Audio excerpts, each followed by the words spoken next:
কি বলেন আপনারা? 100টা বাড়ির ভেতরে 80টা বাড়ি এখন বন্ধন ঢুকে বসে আছে, আর মসজিদ 5টার জায়গায় এবারে 7টা বানাবো বলে রেডি হচ্ছে। জান্নাতে যাওয়া যাবে? জান্নাতে যাওয়া যাবে? জান্নাতে যাওয়া যাবে না, যাওয়া যাবে না। আপনি ছিদ্র বন্ধ করে আপনি যদি পাপ মুক্ত মানুষ হয়ে যদি কম ইবাদত করেন, সেটা আল্লাহর সন্তুষ্টির জন্য যদি হয়, ওই ইবাদতটা আল্লাহর কাছে কাজে লেগে যেতে পারে। সুবহানাল্লাহ। ইবাদত ভর্তি করেছেন কিন্তু আল্লাহর কাছে পছন্দ হয়নি। আপনি ইবলিসের মতো পারবেন? ইবাদত করতে পারবেন ইবলিসের মতো? সারা পৃথিবীতে এমন কোন স্থান, এমন কোন জায়গা নেই যেখানে ইবলিস শয়তানের সিজদা ছিল না। 7টা আসমানে এমন কোন জায়গা নাই যেখানে ইবলিসের সিজদা নাই। আপনারা জানেন সেই ইবলিস শয়তান, আপনাদের জানা আছে, যার বাপের নাম হলো খব্বিস, মায়ের যার বাপের নাম হলো খব্বিস, মায়ের নাম হলো নীলবিস, বেটার নাম হলো ইবলিস। ভয়ঙ্কর জিনিস, জন্মগ্রহণ করেছিল খালি জাহান্নাম আর আগুনে, আগুনে তৈরি হয়েছিল। ও কিন্তু ডেঞ্জার পিস, ছাড়বে না কাউকে। ফেরেশতারা যখন এসে জেনেদেরকে মেরে তাড়িয়ে দিল, জেনেদের বাচ্চার ভেতরে ইবলিসকে দেখে ভালো লেগে গেল। কি সুন্দর তার ব্যবহার, কি সুন্দর তার কথা, কি সুন্দর মিষ্টি মিষ্টি কথা। আল্লাহকে বলে, আল্লাহ এই বাচ্চাটাকে ভালো লাগছে, একটু আসমানে নিয়ে যাব। আল্লাহ বলে, নিয়ে এসো, আপত্তি কি আছে? অনেক লম্বা ঘটনা। আসমানে চলে গেল। আসমানে গিয়ে ওখানে যখন এমন ইবাদত করতে শুরু করলো, ফেরেশতাদের থেকে আগিয়ে গেল। এই ওয়াজ তো আপনাদের জানা আছে। তখন ফেরেশতারা বলে, আল্লাহ প্রথম আসমানে তো ভালোই ইবাদত করেছে, ওকে যদি আপনি হুকুম দেন তাহলে দ্বিতীয় আসমানে নিয়ে আসবো। আল্লাহ বলে, নিয়ে এসো। দ্বিতীয় আসমানে গেল, তৃতীয় আসমানে গেল। শেষে ফেরেশতারা বলছে, আল্লাহ আমাদের থেকেও ইবাদতে আগিয়ে গেছে, যদি আপনি অনুমতি দেন তাকে ওস্তাদ হিসাবে মেনে নেব। আল্লাহ বলে, তা তো আপত্তি নেই। মুআল্লিমুল মালাকুত, ফেরেশতাদের ওস্তাদ আল্লাহ বানিয়ে দিয়েছিল। সেই ইবলিসকে আল্লাহ বিতাড়িত করলেন, সেই ইবলিসকে আল্লাহ দূর করে দিলেন। ফখরুজ, দূর হয়ে যা, বেরিয়ে যা। এর পিছনে কারণ কি ছিল?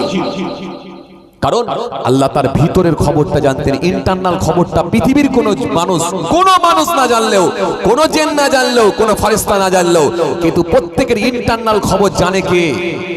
জানে আল্লাহ। আল্লাহ জানে তার ভেতরে একটা জিনিস ঢুকে আছে, সেটা হলো অহমিকা, অহংকার, আর একটা হচ্ছে হিংসা। এই হিংসার অহমিকা যেটাই তাকে ধ্বংস করবে। এজন্য আল্লাহ শেষে বলে, যাও, সব সম্মান দিয়েছি, যা বলেছো তাই করেছি। শেষে আল্লাহ বলে, আদমকে বানাবো। আদমকে বানানোর পরে বলে, সিজদা দাও। জানে ও দেবে না, কারণ তার ভেতরে আছে অহংকার, তার ভেতরে আছে হিংসা। আল্লাহ কোরআনের মধ্যে বলেছেন, ওমিন শাররি হাসিদিন ইযা হাসাদ।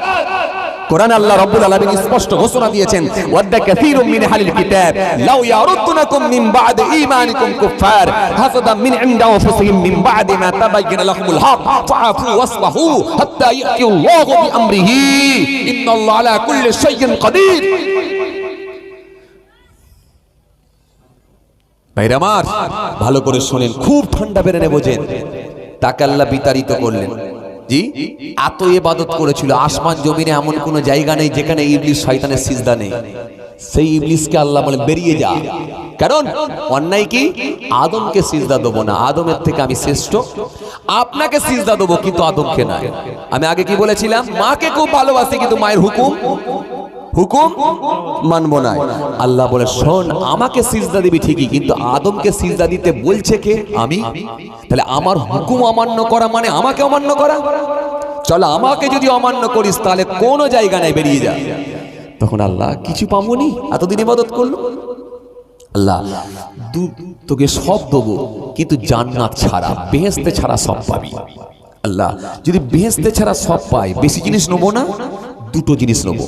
ইবলিস খুব তীক্ষ্ণ বেরেনে ছিল, দুটো জিনিস নেবো। আল্লাহ, একটা কি? হায়াতটা লম্বা করে দেন, কিয়ামত পর্যন্ত বাঁচতে চাই। আর মানুষের শিরায় শিরায়, রগে রগে ঢুকে আমি জোর করে তাকে সিনেমা হলে ঢোকাবো না। ছেলেটা যখন চায়ের দোকানে বসে থাকবে না, তার চোখটাকে খালি পোস্টারের দিকে নিয়ে যাব, নিয়ে গিয়ে বলবো, ওই শাহরুখ খানের জওয়ানটা একবার দেখায়। এই যুবক ছেলেরা বুঝতে পারছে, অনলাইনের লোক তো ওরা বুঝবে, আপনারা বুঝতে পারবেন না, আপনারা অফলাইনের লোক। জোর করে আল্লাহ আমি সিনেমা হলে হাত ধরে নিয়ে যাব না। এখানে এত লোক বসে আছেন যারা লটারির টিকিট কেটেছেন, কোনোদিন ইবলিস আপনাদের হাত ধরে নিয়ে গেছে লটারির টিকিট কাটতে? নিয়ে যায় না। খালি খালাতো ভাই যে 50,000 টাকা পেয়েছে, আপনার ফুফুতো ভাই, আপনার প্রতিবেশী একজন যে 1,30,000 টাকা পেয়েছে, তার কথাটা ইবলিস আপনাকে বারবার খালি মনে করিয়ে দিয়েছে। কথা বলছেন না কেন? আপনাকে ইবলিস কিন্তু হাত ধরে নিয়ে যায় না, ইবলিস কিন্তু তার কথাটা খালি বারে বারে আপনাকে মনে করিয়ে দিয়েছে। এই দেখ 1,30,000 মেরে দিয়ে বেরিয়ে গেল, দেখ মারবি তো যা, আর নালে ঠকে যাবি, ঘরে থাক। কথা বলছেন না কেন? তাহলে ইবলিসের কাজ স্মরণ করিয়ে দেওয়া, মনে করিয়ে দেওয়া।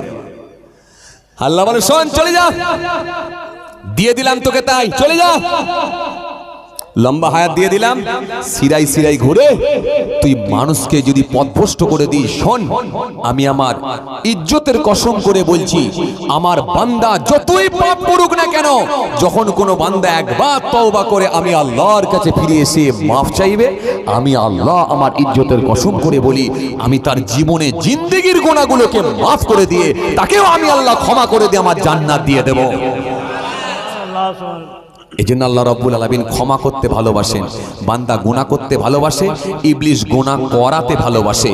এই জন্য কোরআনের মধ্যে আল্লাহ রাব্বুল আলামিন 117 জায়গায় শাস্তির কথা বলেছেন, 234 জায়গায় ক্ষমার কথা বলেছেন, শীতকালের কথা 5 জায়গায় বলেছেন, গ্রীষ্মকালের কথা 5 জায়গায় বলেছেন, 115 জায়গায় পৃথিবীর নিয়ে আলোচনা করেছেন, 115 জায়গায় আখিরাত নিয়ে আলোচনা করেছেন, 13 জায়গায় দরিদ্রতা নিয়ে আলোচনা করেছেন, সচ্ছলতা নিয়ে 26 জায়গায় আলোচনা করেছেন। কোরআনে কারীমের মধ্যে আল্লাহ রাব্বুল আলামিন 13 জায়গায় দরিদ্রতা নিয়ে আলোচনা করেছেন, সচলতা নিয়ে 26 জায়গায় আলোচনা করেছেন, 77 জায়গায় আমার আল্লাহ ফারিস্তা নিয়ে আলোচনা করেছেন, 77 জায়গায় আমার আল্লাহ ইবলিস শয়তান নিয়ে আলোচনা করেছেন, 88 জায়গায় আমার আল্লাহ জান্নাত নিয়ে আলোচনা করেছেন, 88 জায়গায় আমার আল্লাহ জাহান্নাম নিয়ে আলোচনা করেছেন। একটার সঙ্গে একটার যে মিল, একটার সঙ্গে একটার যে মিল, কি সুন্দর, একটার সঙ্গে একটার যে মিল, এত সুন্দর সামঞ্জস্যতা আল্লাহ রেখে সম্পূর্ণ কোরআনকে আল্লাহ যে তৈরি করেছেন, বানিয়েছেন, যেটা মানুষের জ্ঞানের বাইরে। এখানে আল্লাহ 117 জায়গায় শাস্তির কথা দিয়েছেন, 234 জায়গায় ক্ষমা করে দিয়েছেন, ক্ষমার কথা দিয়েছেন। তার মানে 117 ইনটু 2 234, মানে ক্ষমা আল্লাহ শাস্তি যা রেখেছেন তার বান্দা বান্দীদের জন্য ক্ষমা কিন্তু সর্বসময় ডবল করে রেখেছেন। সুবহানাল্লাহ, সুবহানাল্লাহ। আপনি ঘাবড়াচ্ছেন কেন? ও ভাই ঘাবড়াচ্ছেন কেন? লটারি কেটেছেন, চিন্তা নাই। ও ভাই মিথ্যা বলেছেন, চিন্তা নাই, ফিরে আসুন। ও ভাই নামাজ কাজা করে ফেলেছেন, চিন্তা নাই, ফিরে আসুন। রোজা ছেড়েছেন, চিন্তা নাই, ঘাবড়াবেন না, চলে আসুন। সময় এখনো আছে। কেন? নিঃশ্বাস চলছে, নিঃশ্বাস চলছে মানে এখনো টাইম আছে। যেদিনে নিঃশ্বাস বন্ধ হবে সেদিনে কিন্তু আর টাইম থাকবে না। মোস্তফাডাঙ্গা কবরস্থানে যারা চলে গেছে তাদের কিন্তু আর টাইম নেই। আমরা এখনো যখন বেঁচে আছি তার মানে টাইম আছে। ঘাবড়াবার কোনো কারণই নেই, কোনো কারণ নেই। আসুন, যত গোনাই থাকুক না কেন, আপনি একবার তওবা করে আল্লাহর কাছে ফিরে আসুন। আল্লাহ তওবা করলে মানুষকে ক্ষমা করতে আমার আল্লাহ বড় ভালোবাসে। সুবহানাল্লাহ। জি, আদম আসসালাম একটা ভুল করেছিল। করেছিল কি করেনি? কি করেছিল? আল্লাহ বলেছে ওই গাছের কাছে যেও না, ওই ফলটা তুমি খাবে না। আর ইবলিস বলেছিল ওটা কি খাওয়াতে হবে। প্রথমে কাকে বুঝিয়েছিল? মা হাওয়া আসসালামকে। কেন হাওয়া আসসালামকে বোঝালে? আগে মেয়েদের মন একটু সহজ সরল হয়। এলাকায় দেখবেন ফেরিওয়ালারা এলে দেখবেন স্বামীদেরকে বোঝায় না, আগে দেখবেন এলাকায় ফেরিওয়ালারা এসে মেয়েদেরকে বোঝায়। ও মা, চাদর খুব ভালো আছে গো মা।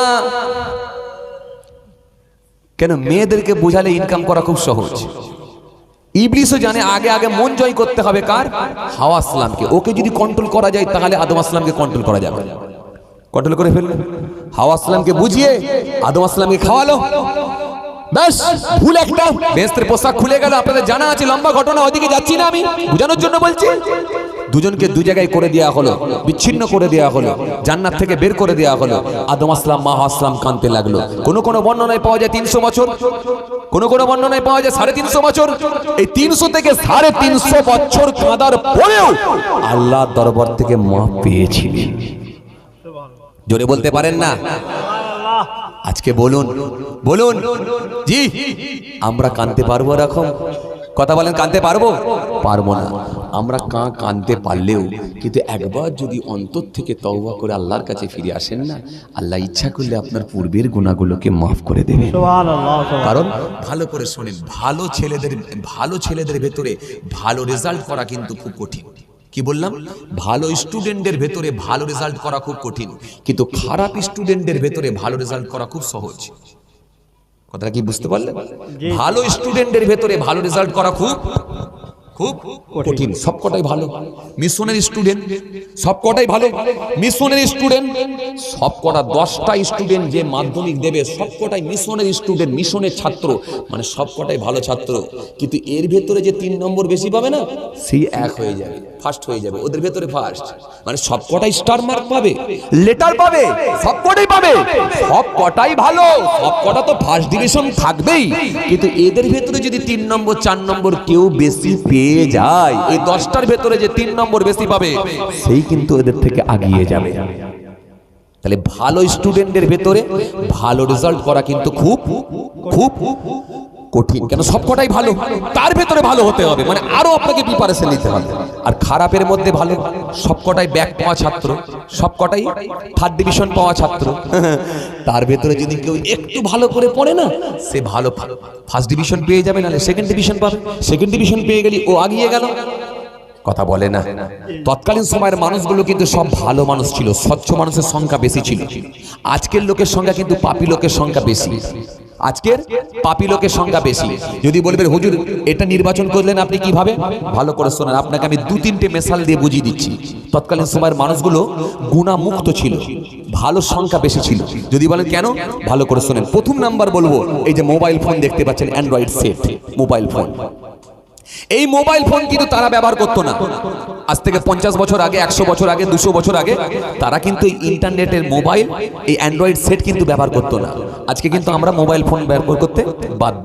এই যে মোবাইল ফোন, আমি অনেক কাজ আছে, লোকেশন মারলাম, আপনারা এখান থেকে আমাকে পাঠালেন কারেন্ট লোকেশন আপনারা মেরে দিলেন, পাঠিয়ে দিলেন, হোয়াটসঅ্যাপে শেয়ার করলেন, ওই কারেন্ট লোকেশন ধরে আমি আপনাদের মোস্তফাডাঙ্গায় চলে এলাম। কোথায় রাস্তা, কোথায় এলাম, কারেন্ট লোকেশন।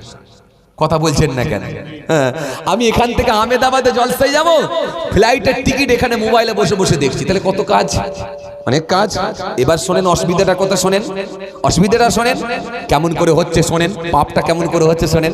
মনে করুন রমজান মাস, কারখানায়, জরির কারখানা, একটা যুবক ছেলে জরির কারখানা, মনে মনে ভাবছে রোজার মাসটা গান টান শুনবো নি, অন্তত একটু মোবাইলে ওয়াজ শুনবো, বলে কি করলো, মোবাইলে ব্লুটুথের কানেকশন করে 3টে বড় বড় ডিজিটাল বক্স 3 কোণে লাগিয়ে দিয়ে, একটা কোনো হুজুর, কোনো ভাইজান, কোনো বক্তা, কাউকে ভালো লেগেছে তার ওয়াজটা বসে বসে শুনছে, কারখানায় হচ্ছে।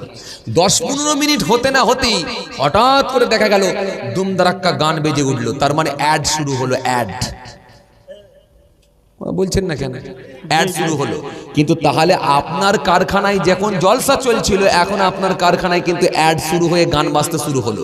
মানে এই গানটা আপনি শোনার ইচ্ছা পোষণ করেননি, কিন্তু শুনতে আপনি বাধ্য হয়ে গেছেন, শুনতে বাধ্য। আপনি এখান থেকে যাবেন কোথা? রামপুরহাটে যাবেন, মেয়ের বাড়ি যাবেন, ওখান থেকে যাবেন সিউড়ি। এই সামনে বাস স্ট্যান্ডটার নাম কি? নগরা। এই নগরা বাস স্ট্যান্ডে গিয়ে দাঁড়ালেন, আপনি একজন দাড়িওয়ালা, টুপিওয়ালা, নামাজি দরবেশ ভালো লোক, বাসে উঠলেন। বাসে উঠি সামনের দিকে তাকিয়ে দেখলেন বিরাট বড় একটা টিভি লাগানো আছে, মানে ভিডিও কোচ গাড়ি। আপনি বলেন তওবা, টিভি কোনোদিন দেখিনি, আজকেও দেখবো নি। মুখটা ঘুরিয়ে নিলেন, মুখটা ঘুরিয়ে নিয়ে যখন অন্যদিকে তাকিয়ে একটা সিট পেয়েছেন, বসেছেন, এরপরে দেখলেন উপরে বড় বড় সব বক্স লাগানো আছে, দুমদারাক্কা গান হচ্ছে। শুনবেন না মানে শুনতে বাধ্য। কথা বলছেন না কেন? শুনতে আপনি বাধ্য, তার মানে না শোনার ইচ্ছা থাকলেও শুনতে হবে। কিন্তু তৎকালীন সময়ের মানুষগুলো কিন্তু এই জিনিস ছিল না, গোনা হয় না। হয়তো হেলিকপ্টারের টিকিট এখান থেকে পায় না, কিন্তু গোনাও হয় না। হয়তো তারা ভালো ভালো ভিআইপি বাস চাপে না, কিন্তু এক জায়গা থেকে অন্য জায়গায় হেঁটে হেঁটে গেছে বা উটের পিঠে চেপেছে, কিন্তু গান তাদেরকে শুনতে হয় না। আজকে আপনি গেলে এই সামনে নওরা বাজার, এই নওরা বাজারে গেলে দেখবেন 50 ফুট ছাড়া ছাড়া দেখবেন টেবিল আর চেয়ার নিয়ে দেখবেন লটারির টিকিট কাউন্টার হয়ে গেছে। 50 ফুট ছাড়া ছাড়া। তৎকালীন সময় কিন্তু এই 50 ফুট ছাড়া ছাড়া লটারির টিকিট কাউন্টার ছিল না। তার মানে তারা পাপ মুক্ত, অনেক গুনাহ থেকে তারা এইভাবে বেঁচে গেছিল। কিন্তু যেগুলো আমরা আজকে দিনে বাঁচতে পাচ্ছি না। আজকে আপনি যদি নওড়া বাজারে যান, বাজারে গিয়ে দেখবেন 1 কিলোমিটার ছাড়া ছাড়া লাইসেন্স করে মদের শোরুম হয়ে গেছে। তৎকালীন সময়ে কিন্তু লাইসেন্স করে মদের শোরুম ছিল না। লোকে যদি কেউ খেত তাও ভয়ে ভয়ে খেত, অন্ধকার জায়গায় খেত, আড়ালে ওজলে, বাঁশতলায় গিয়ে, কেউ গাছতলায় গিয়ে, কেউ নদীর পাড়ে গিয়ে খেত। কিন্তু ওপেন দেখিয়ে দেখিয়ে খেতে সাহস পেত না, কারণ তাদের মধ্যে একটা ভয়ভীতি ছিল। কিন্তু আজকের দিনে আপনার পাড়ার ছেলেটা যখন লাইসেন্স করা ওপেন মদের দোকান থেকে খেয়ে মাতলামি করতে করতে আসছে, আপনি প্রোটেস্ট করতে পারবেন না। করতে গেলে আপনাকে মারবে, নেড়ে বলবে, এই আমি আমার পয়সায় খাচ্ছি, তো তোর বাপের কি রে? বলবে কি বলবে না? বলবে। তার মানে আজকের দিনে পাপ করার ব্যবস্থাপনাটা অনেক উন্নত মানের হয়ে গেছে, আমি এটাই বুঝাতে চাইছি। কিন্তু তৎকালীন সময় এত পাপ করার ব্যবস্থাপনাটা এত উন্নত মানের ছিল না, যার কারণে পাপী কারোর লোকের সংখ্যা কম ছিল। আর আজকের দিনে পাপী লোকের সংখ্যা বেশি হয়ে গেছে। এই জন্য খারাপ স্টুডেন্টদের ভেতরে যদি কেউ একটু ভালো করে প্রিপারেশন নেয়, সেই ইনশাআল্লাহ কাজ হয়ে যাবে। জোরে বলবেন না? আরো জোরে বলবেন না? আসেন এবারে খারাপ থেকে ভালো কতটা একটু শুনি। হে তরুণিয়া নওজওয়ান জামাকেরা, হে ভাই মুরব্বিয়ানেরা, বাবারা শুনে কে দিন বাবা, বাবারা জেনে কে দিন বাবা। কিতাবের মধ্যে আমি পড়ছিলাম বাবা, আপনাদের জানা আছে, আপনাদের জানা আছে, কিতাবের মধ্যে আমি পড়ছিলাম হযরত মালিক দিনার রহমাতুল্লাহ আলাইহি হুজুরের নামটাও আপনারা শুনেছেন। তিনি বসরা জমিনে হাসান বসরি রহমাতুল্লাহ আলাইহির শিষ্যদের মধ্যে যিনি একজন উন্নত মানের ছিলেন। হযরত মালিক দিনার রহমাতুল্লাহ আলাইহি দামেস্কের জমিনে গেলেন। দামেস্কের জমিনে গিয়ে একটা মসজিদের মধ্যে গিয়ে নামাজ পড়তে গেলেন। যে মসজিদটা তৈরি করেছিলেন অন্য কেউ নয়, দামেস্কের জমিনে যিনি মসজিদ তৈরি করেছিলেন, যার নাম হলো হযরত আমির মুআবিয়া রাদিয়াল্লাহু তাআলা আনহু। যারা ইতিহাসের মানুষ, কারবালার ওয়াজ যারা শুনেছেন, আমিরে মুআবিয়ার নামটাও আপনারা বারে বারে শুনেছেন। এই আমিরে মুআবিয়া রাদিয়াল্লাহু তাআলা আনহু তিনি দামেস্কের জমিনে একটা মসজিদ বানিয়েছিলেন। যেই মসজিদের ভিতরে গেলেন কে? হযরত মালিক দিনার রহমাতুল্লাহ আলাইহি। ওই মসজিদের ভিতরে গিয়ে হুজুর আমার নামাজ শুরু করলেন। হুজুরের মুখ ভরা দাড়ি, হুজুর নামাজ পড়া শুরু করলেন, জিকির করা শুরু করলেন, তাসবিহ পড়া শুরু করলেন। কিন্তু হুজুরের নিয়তটা একটু খারাপ ছিল। হুজুর চিন্তা করেছিলেন যে মসজিদে যদি একটু নামাজ কালাম বেশি করে দেখানো যায়, মসজিদ কমিটির মানুষগুলো তাহলে আমাকে এখানে মুতাওয়াল্লির দায়িত্ব দিয়ে দেবেন। তিনি মুতাওয়াল্লি হওয়ার জন্য ইবাদত করতে লাগলেন বেশি বেশি। সুবহানাল্লাহ।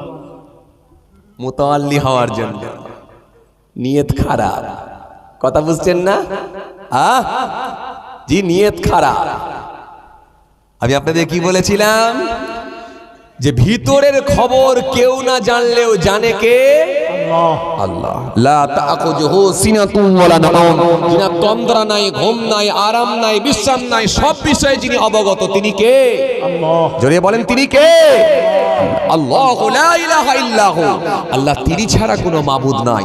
আল হাইয়ুল কাইয়ুম, তিনি চিরস্থায়ী চিরজীবী, ছিলেন, আছেন, থাকবেন। যে ছিলেন, আছেন, থাকবেন। আমিরে মুআবিয়ার মসজিদে গিয়ে নামাজ পড়লেন। মালিক দিনার নামাজ পড়তে লাগলেন। একদিন, দুদিন, 3 দিন নয়, টানা 1 বছর তিনি নামাজ পড়লেন। কিন্তু নিয়তটা একটু গোলমাল। মসজিদের আমাকে মুতাওয়াল্লি বানানো হবে, যদি আমার ইবাদত বেশি দেখানো যায়।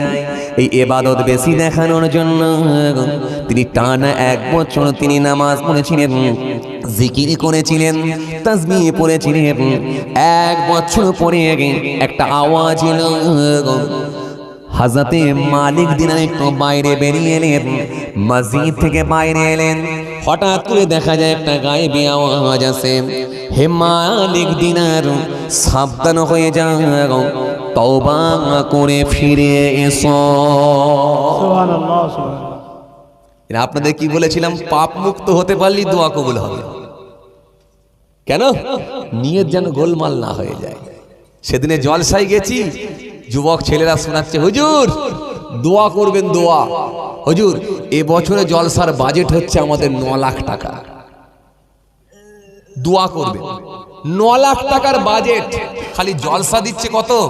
9 লক্ষ টাকা। হাই রে হাই। জি, জলসায় যাচ্ছি, স্টেজ খুঁজে পাইনি।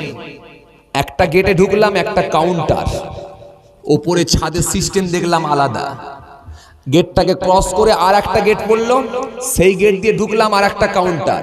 ওপরে দেখলাম ছোট বাচ্চাদের যে ছাতা হয় না, ছাতা, এই পুরো ওপরটাই ছাতা লাগানো আছে, কাউন্টার আলাদা। এরপরে আবার একটা গেট ক্রস করে আবার 3 নম্বর ঘরে গিয়ে পৌঁছালাম, আর একটা কাউন্টার, সেখানে ছাদের ডিজাইন দেখলাম আলাদা। এই 3টে ঘর পার করলে তারপরে স্টেজ পাচ্ছি। কথা বুঝতে পারছেন? যে কটা কমিটির ছেলে, সব কটা ছেলের একই ডিজাইনের পায়জামা, একই ডিজাইনের জামা, একই ডিজাইনের ডিজাইন করা, একই ডিজাইনের বুট, আর একই ডিজাইনের চুল। এই দিকটা ফাঁকা, ওপরটা ঢাকা। নাম দিয়েছে বাটি। বুক চাপড়ে বলছে, এত লাখ টাকার জলসা দিচ্ছি, আমরাই তো খাঁটি। নাম দিয়েছে বাটি। হবে এক ডিজাইন, কোন ডিজাইনে তফাৎ নাই। কথা কিছু বুঝতে পারছেন? আমি যাচ্ছি, একটু গর্ব করে শোনাচ্ছে, হুজুর এবারে খালি জলসার মাহফিল হুজুর দিয়েছি, সব থেকে একবারে হুজুর এলাকার সেরা জলসা, 9 লক্ষ টাকার বাজেট। আমি তখন নিয়ত করলাম, ভাবলাম যে এই 9 লক্ষ টাকার বাজেট, 9 লক্ষ টাকা খরচা করে জলসা দিয়েছে, আসলে নিয়ত ঠিক আছে তো? নিয়ত ঠিক আছে তো? হ্যাঁ, কথা বলছেন না কেন? নিয়ত ঠিক আছে বলে মনে হয়। পশ্চিম বাংলার সব থেকে যাদের রেট বেশি, হাই রেটের বক্তা, তাদেরকে দাওয়াত করেছে। অন্তত বক্তাদের পিছনে না করে প্রায় 1.5 লাখ টাকা খরচ। 9 লক্ষ টাকার জলসা, জি, সব এক ডিজাইনের জামা। তখন আমি ভাবলাম, আসলে এদের নিয়ত ঠিক নাই। কারণ আল্লাহ যদি কবুল করে, এই তিরপলের নিচের জলসাটাও আল্লাহর দরবারে কবুল হয়ে যেতে পারে, যদি নিয়ত ঠিক থাকে, ইনশাআল্লাহ। ইনশাআল্লাহ সুবহানাল্লাহ। ওদের নিয়ত ঠিক নাই। ওরা দিয়েছে 9 লক্ষ টাকার বাজেটের জলসা এই জন্য, যাতে করে বিকেল বেলা 4টে চাচা মাচায় বসে থাকবে, ফুক ফুক করে বিড়ির টান দেবে, দিয়ে বলবে মল্লিক পাড়া করুক আর শেখ পাড়াই করুক, তোদের দক্ষিণ পাড়ায় আছে, ওদের সঙ্গে কেউ পারবে না। যখন বলবে কেউ পারবে না, তখন একটু এরা ছাতিটায় হাত বুলিয়ে বলবে, এটাই তো শুনতে চাইছিলাম, কথা ঠিক কিনা? ও ওপরে যাক আর নাই যাক, লোকে যেন বলে যে তোদের মতো কেউ। বুঝতে পারছেন কথা? হ্যাঁ, এত সহজ নয় ভাইরা আমার। ভুল বুঝবেন না, রাগ করবেন না, বোঝার চেষ্টা করতে হবে। আসলে নিয়ত যদি ঠিক থাকে, 1 রাতের ইবাদত কাজ হয়, 1 ঘন্টার ইবাদত কাজ হবে। আর আপনার নিয়তে যদি গোলমাল হয়ে যায়, আপনি বছরের পর বছর ইবাদত করবেন, কাজ হবে না। আপনি অবাক হয়ে যাবেন। আমাদের এলাকায়, আমি নাম বলছি না, একজন শোনালো, হুজুর হুজুর, এই বাবু আস্তে আস্তে আস্তে, বাবু চুপ করো, আস্তে। বলছে, হুজুর জমি বিক্রি করে টাকা এক লোকের কাছে জমা রেখেছিল, সেই লোকের কাছ থেকে টাকা নিয়ে বেচারা পাসপোর্ট ভিসা বানিয়ে ফেলেছে, এবারে জমা দেবে, দিয়ে হজে যাবে। জমি বিক্রি করা টাকা যার কাছে জমা রেখেছে, ও বেটা কি করেছে, ওই টাকা নিয়ে নিজে হজে বেরিয়ে গেছে। এসি কাঠ পর্যন্ত জামা, হাজি বলবে না মানে? কথা বুঝতে পারছেন না? কিছু হবে না, কিচ্ছু হবে না। যদি ভিতরে গোলমাল থাকে, কিছু লাভ হবে না। কেন? ইন্নাল্লাহ লা ইয়ানজুরু ইলা সূরাতিকুম ওয়া আমওয়ালিকুম ওয়ালাকিন ইয়ানজুরু ইলা কুলুবিকুম ওয়া আমালিকুম। ইন্নাল্লাহ নিশ্চয় আল্লাহ তাআলা লা ইয়ানজুরু, নাজারা থেকে ইয়ানজুরু মুজারিস থেকে লা ইয়ানজুরু, দেখেন না, ইলা সূরাতিকুম, সূরাত চেহারা, ফেস, লুক, গেটআপ, এটা দেখেন না। লা ইয়ানজুরু ইলা সূরাতিকুম ওয়া আমওয়ালিকুম, এবং তাদের মালও আল্লাহ দেখেন। কবিগে জমি, কটা গাড়ি, কটা বাড়ি, কটা জমি, কটা কারখানা, কটা বাস, কটা ডাক্তার, কিচ্ছু আল্লাহ দেখেন না। দেখেন কি? ওয়ালাকিন ইয়ানজুরু ইলা কুলুবিকুম ওয়া আমালিকুম, আল্লাহ দেখেন কেবলমাত্র মানুষের অন্তর আর কর্মটা দেখে নেয়। জোরে বলবেন না? সুবহানাল্লাহ। খালি ভিতরটা আল্লাহ দেখে নেবে। খুব সহজ সরল মনের ছিল, খুব সাদা মনের ব্যক্তি ছিল, মনটা খুব ভালো ছিল। আহারে, বেশি নফল ইবাদত করতে পারেনি, কিন্তু 5 ওয়াক্ত ছাড়েনি। তাই রাতের বেলা ব্যবসা করে এসে এশার নামাজ পড়ে আল্লাহর কাছে কেঁদেছিল, আল্লাহ একটু ইবাদত যদি বেশি করতে পারতাম আমি নিজে খুশি হতুম। আল্লাহ পারিনি, আল্লাহ ছেলে মেয়ে বিবি বাল বাচ্চার জন্য একটু বেরিয়ে গেছি কাজে, আল্লাহ 5 ওয়াক্তটা পড়ছি, তুমি আমাকে ক্ষমা করো, মাফ করো। নফল রোজা বেশি করতে পারেনি, কিন্তু বান্দা ফরজ রোজাটাকে ছাড়েনি। যত কষ্টই হোক 1 মাস রোজা রেখেছি।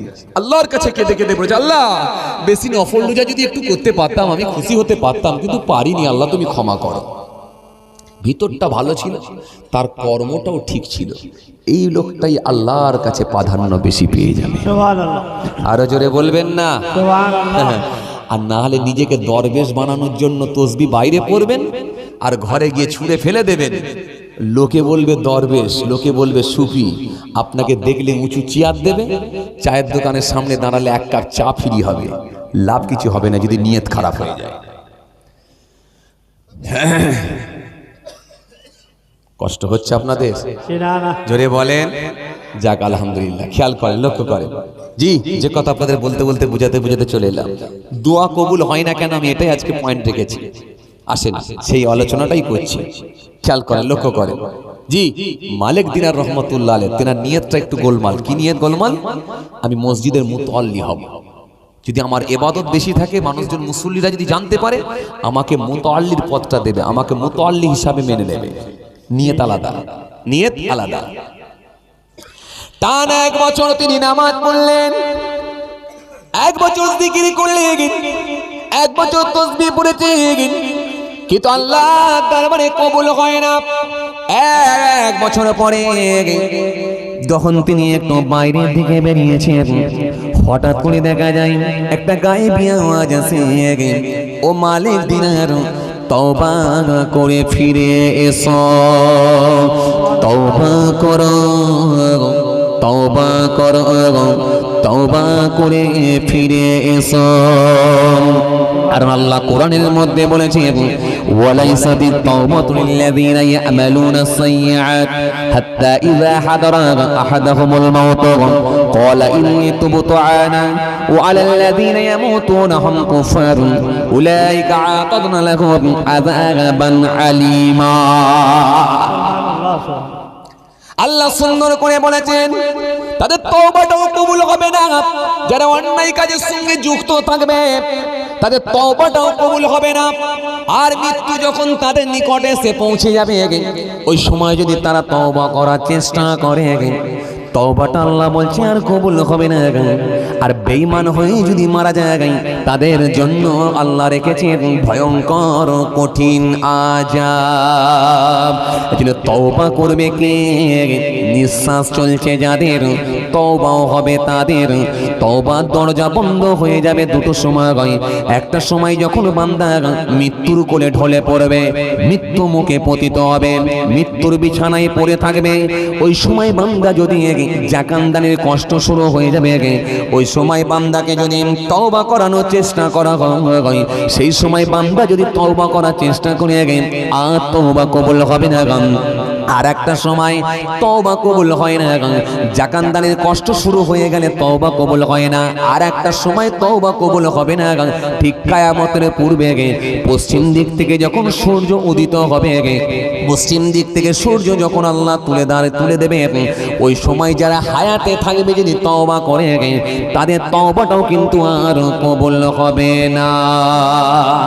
এছাড়া সর্বসময় আমার আল্লাহ তওবার দরজা খুলে রেখেছে। ও বান্দারে, একবার তওবা করে ফিরে আয়, একবার তোরা আমার কাছে ফিরে আয়। ও বান্দা, তুই লটারির টিকিট কেটেছিস, ও বান্দা নামাজ কাজা করেছিস, ও বান্দা মিথ্যা বলেছিস, ও বান্দা অন্যায় করেছিস, আয় আমার রহমতের দরজা খোলা আছে। বান্দা যখন একবার তওবা করে আল্লাহর কাছে ফিরে আসবে, আমার আল্লাহ রাজি হলে তার পূর্বের গুনাহগুলোকে মাফ করে দেবে। আরো জুড়ে বলেন, আরো জুড়ে বলেন। কিতাবের মধ্যে পাওয়া যায় যে কথা আপনাদের বলতে বলতে চলে এলাম। হযরতে মালিক দিনার 1 বছর নামাজ পড়ার পর, 1 বছর জিকির করার পর তিনি একদিন যখন মসজিদ থেকে বাহির হয়েছেন, হঠাৎ করে দেখা যায় একটা গায়েবী আওয়াজ আসে, হে মালিক দিনার, তওবা করে তুমি ফিরে এসো। মালিক দিনার সেই সময় চমকে উঠলেন, আল্লাহ আমাকে তওবা করার নির্দেশ দিয়েছে, তার মানে নিশ্চয় আমার ইবাদত কাজ হয় না, কারণ আমার নিয়তটা আলাদা হয়ে গেছে, আমার ভিতরটা আলাদা হয়ে গেছে, মনটা আমার আলাদা হয়ে গেছে। ইবাদতটা দেখানোর জন্যই হয়েছে, যাতে করে আমাকে মুতাল্লি বানানো হয়। নিয়ত আমার গোলমাল হয়ে গেছে। মালিক দিনার সেই সময় ঝরঝর করে কাঁদতে লাগলেন, তওবা করলেন, তওবা করে আল্লাহর কাছে ফিরে এলেন, তওবা করলেন। তিনি মনে মনে ভাবলেন, যদি আমার ভিতরে একরকম হয়ে যায়, বাইরে যদি আর একরকম হয়ে যায়, মুনাফিকের আলামতগুলো আমার মধ্যে পাওয়া যায়। কারণ কোরআনের মধ্যে আল্লাহ বলেছেন, ওয়াইযা লাকুল্লাযীনা আমানু ক্বালু আমান্না ওয়াইযা খালাউ ইলা শায়াতিনহিম ক্বালু ইন্না মা'আকুম ইন্নামা নাহনু মুস্তাহজিউন। কোরআনের মধ্যে আল্লাহ আবার বলেছেন, সুন্দর করে কোরআনের মধ্যে আল্লাহ আবার অন্য জায়গায় বলেছেন, ওই সুন্দর করে বলেছেন, ওয়াইযা কিলা লাকুম আমিনু কামা আমারান নাস ক্বালু আনু'মিনু কামা আমানাস সুফাহা আলা ইন্নাকুম হুমুস সুফাহা ওয়ালাকিন লা ইয়ালামুন। কথা কিছু বুঝি যাচ্ছে? মুনাফিক, এর ভেতরে কত মুনাফিক আছে জানেন? বলবো? কথা বলেন। বলছি বলে দেখিয়ে দেবো কোন লোকটা মুনাফিক, দেখাবো? চাচা রাগ হয়ে যাবে তো এদের?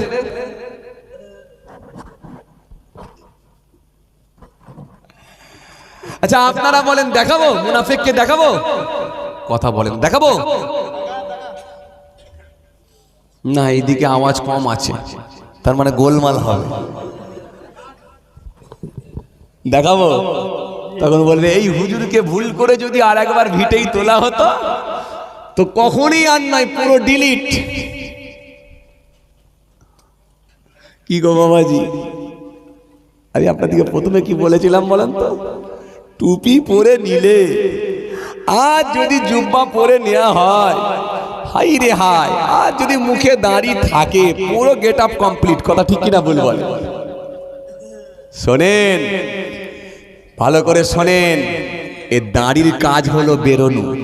2 মাস যদি কাটা বন্ধ করেন না, হু করে দাড়ি বেরোবে। 150 টাকা খরচা করবেন, আমার থেকে সুন্দর টুপি পাবেন।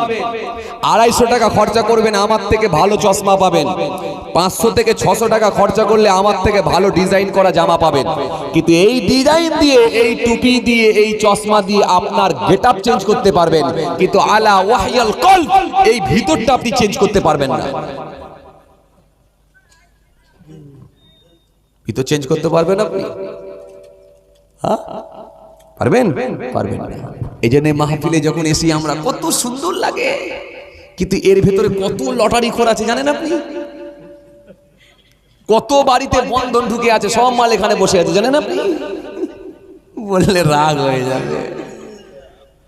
কি গো বাবাজি, হ্যাঁ এই জন্য আপনাদেরকে বললাম কি যে আসলে মুনাফিককে একটু তুলে ধরবো।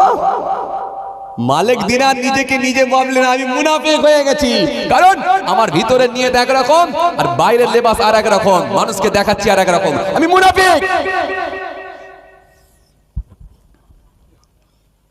মুনাফিকরা মোমেনদের কাছে যাবে, আল্লাহ কোরআনের মধ্যে বলেছেন মোমেনদের কাছে গিয়ে বলবে আমরা ঈমান এনেছি। ওয়াইযা খলাউ ইলা শায়াতিন, আবার শয়তানদের কাছে গিয়ে বলবে আমরা তোমাদের দিকেই আছি, আমরা তোমাদের দিকেই আছি। আমরা ওদের সঙ্গে জাস্ট খালি একটু ঠাট্টা মজাক করার জন্য গিয়েছিলাম। কথা বলছেন না কেন? আমরা তোমাদের দিকে আছি। কে বলবে? মুনাফিক। হ্যাঁ, এরা মুনাফিক। মুসলমানের সুন্দর চেহারা নিয়ে ঘুরে বেড়াবে, দাড়ি টুপি সব রাখবে, চকচকে জুব্বা পরবে, আসলে কিন্তু মুনাফিক। জুম্মার দিনে যখন যাবে মসজিদের মুসল্লিদের সঙ্গে গিয়ে বুকে বুকে আলিঙ্গন করবে, হাতে হাতে মুসাফা করবে, সব করবে। আবার দেখবে রাজনীতির নেতা হয়ে গিয়ে আবার অন্য ধর্মের মানুষকে খুশি করার জন্য আবার দেখবে তাদের অনুষ্ঠানে গিয়ে ফিতেও কেটে দেবে। কথা বলছেন না কেন আপনারা? খুব ভালো করে মন দিয়ে বুঝবেন, ঠান্ডা বেরেনে বুঝবেন।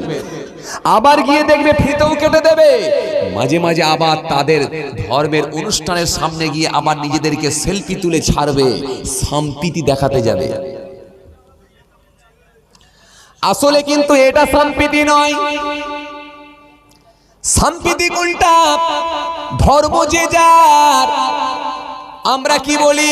মানুষ কি বলে? ধর্ম যে যার, কিন্তু অনুষ্ঠান সবার। ধর্ম যে যার, উৎসব সবার। আসলে এটা মিথ্যা। যদি ধর্ম যার যার হয়, অনুষ্ঠান যদি সবার হয়, তাহলে ডাব গাছ হলো যার যার, ডাব কিন্তু সবার। খেতে দেবেন তো? কথা বলে না, কথা বলে না। চাকরি যার যার, বেতন কিন্তু সবার। মানবেন তো আপনারা? আরে কথা বলছেন না কেন? পাড়ার লোকটা গিয়ে যদি বলে ছেলে শুনলাম নাকি তুই স্যালারি তুলেছিস বেতন 35,000, দিয়ে আমাকে 5,000 দেবে? মুনাফিকি কথা শুরু করেছ। ধর্ম যার যার, উৎসব সবার, এটা কোথায় আপনি পেয়েছেন? ধর্ম যে যার করবে, ধর্ম যার যার করবে, অনুষ্ঠান যার যার হবে, কিন্তু সম্প্রীতি দেখাতে গিয়ে অন্য ধর্মের কাছে গিয়ে অন্য ধর্মের দেবতার কাছে গিয়ে আপনি সিজদা মারবেন, এটা কিন্তু ইসলাম কখনো অনুমতি দেয় না। আপনি মুখে দাঁড়িয়ে রেখে মাথায় টুপি দিয়ে নিজেকে নেতা বলে দাবি করে আপনি তাদের সামনে গিয়ে ফিতে কেটে সম্প্রীতি দেখাবেন, এটা ইসলাম বলে না। আপনি কোনো মূর্তির কাছে, কোনো মূর্তির কাছে, কোনো মূর্তির সামনে গিয়ে আপনি দাঁড়িয়ে রেখে একটু নেচে দেবেন খুশি করার জন্য, এটা ইসলাম বলে না। ইসলাম আপনাকে বলেছে সম্প্রীতি দেখাও, ভ্রাতৃত্ব দেখাও, তুমি আদর্শ দেখাও, ভালোবাসা দেখাও, মানবিকতা দেখাও। সেটা কোথায়? একটা লোক একটা মানুষ পানিতে পড়ে গেছেন, তোমার যদি ক্ষমতা থাকে পানি থেকে তুলে তুমি নিয়ে এসো। সে মুসলমান, সে কি হিন্দু কি খ্রিস্টান, এটা তোমার দেখার দরকার নাই। সর্বপ্রথম পরিচয় হলো তুমি একজন মানুষ হিসাবে যদি তোমার ক্ষমতা থাকে পানি থেকে তুলে তাকে বাঁচাবার চেষ্টা করো। কারোর বাড়িতে যদি আগুন লেগে যায়, কার মুসলমানের বাড়িতে না হিন্দুর বাড়িতে না খ্রিস্টানের বাড়িতে আগুন লেগেছে, এটা দেখার দরকার নাই। তোমার ক্ষমতায় যদি কোলায়, তোমার যদি ক্ষমতায় হয়, তার বাড়িতে তুমি আগুন নিভাবার ব্যবস্থা করো। তে মুসলমান সে হিন্দু কি খ্রিস্টান এটা দেখার দরকার নাই। সর্বপ্রথম পরিচয় হলো সে মানুষ হিসাবে তার বিপদে তুমি ঝাঁপিয়ে পড়ো। ইসলামে এটাই আপনাকে শিখিয়েছে। ক্ষুধার্ত ব্যক্তিকে খাদ্য তুলে দাও, বস্ত্রহীন ব্যক্তিকে বস্ত্র তুলে দাও।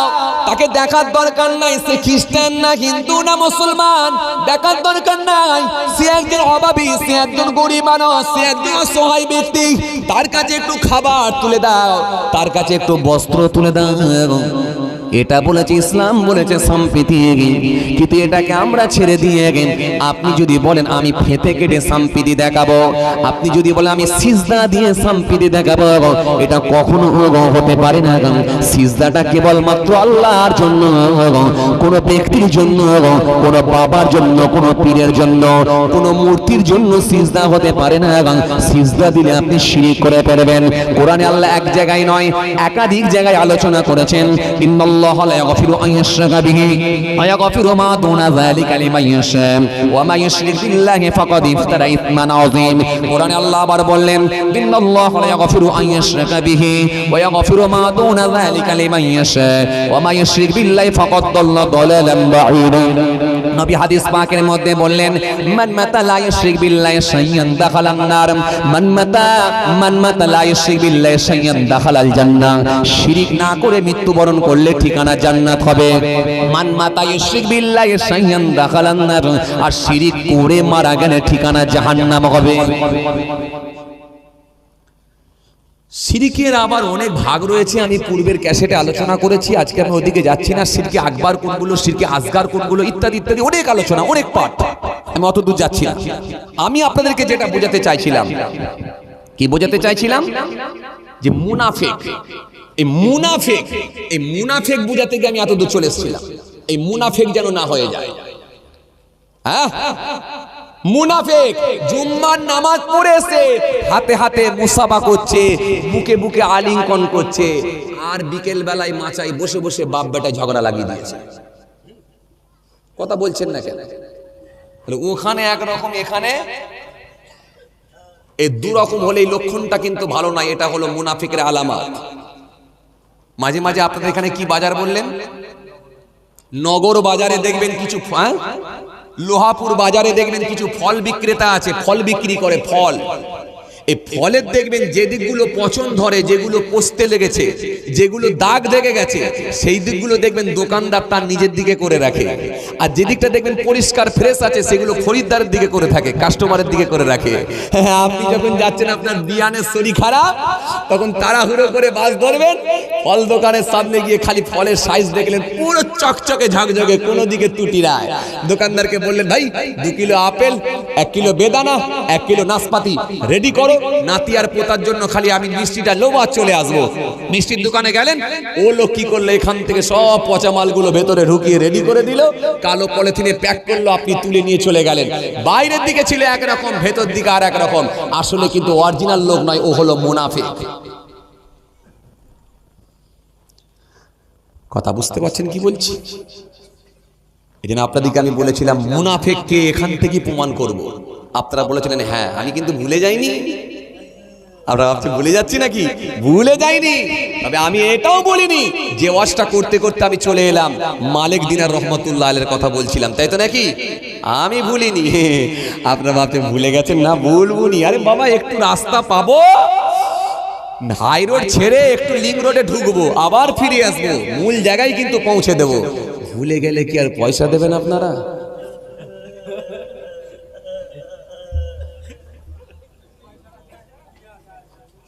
ও সব বুঝছে, কি বলেন আপনারা? আসেন, খেয়াল করেন, লক্ষ্য করেন যে কথা বুঝাতে চাইছিলাম। তাহলে গরুর গোশ খাইয়ে কাউকে ধর্ম শেখাতে হবে না, আর কোনো মূর্তির সামনে গিয়ে সিজদা দিয়ে কাউকে খুশি করতে হবে না। পারলে সম্প্রীতি দেখান, তার বিপদে দাঁড়িয়ে যান, বিপদে দাঁড়িয়ে যান, এতেই হবে সম্প্রীতি, এতেই হবে সম্প্রীতি। চলেন, আপনাকে আমি যে কথা বুঝাতে চাইছিলাম, মুনাফিক, মুনাফিককে এখানে একরকম, ওখানে আর একরকম, আর একরকম। নবী এই জন্য সুন্দর করে হাদিস পাকের মধ্যে বললেন, আজকে যদি আমি এখান থেকে বলি ওই লোকটা মুনাফিক, এই মাত্র যদি বলে দেয়া হয় মুনাফিক, লাল চোখ দেখাবে, কথা ঠিক কিনা? এত লোকের ভেতরে আমাকে মুনাফিক বললো কেন? বলবে না?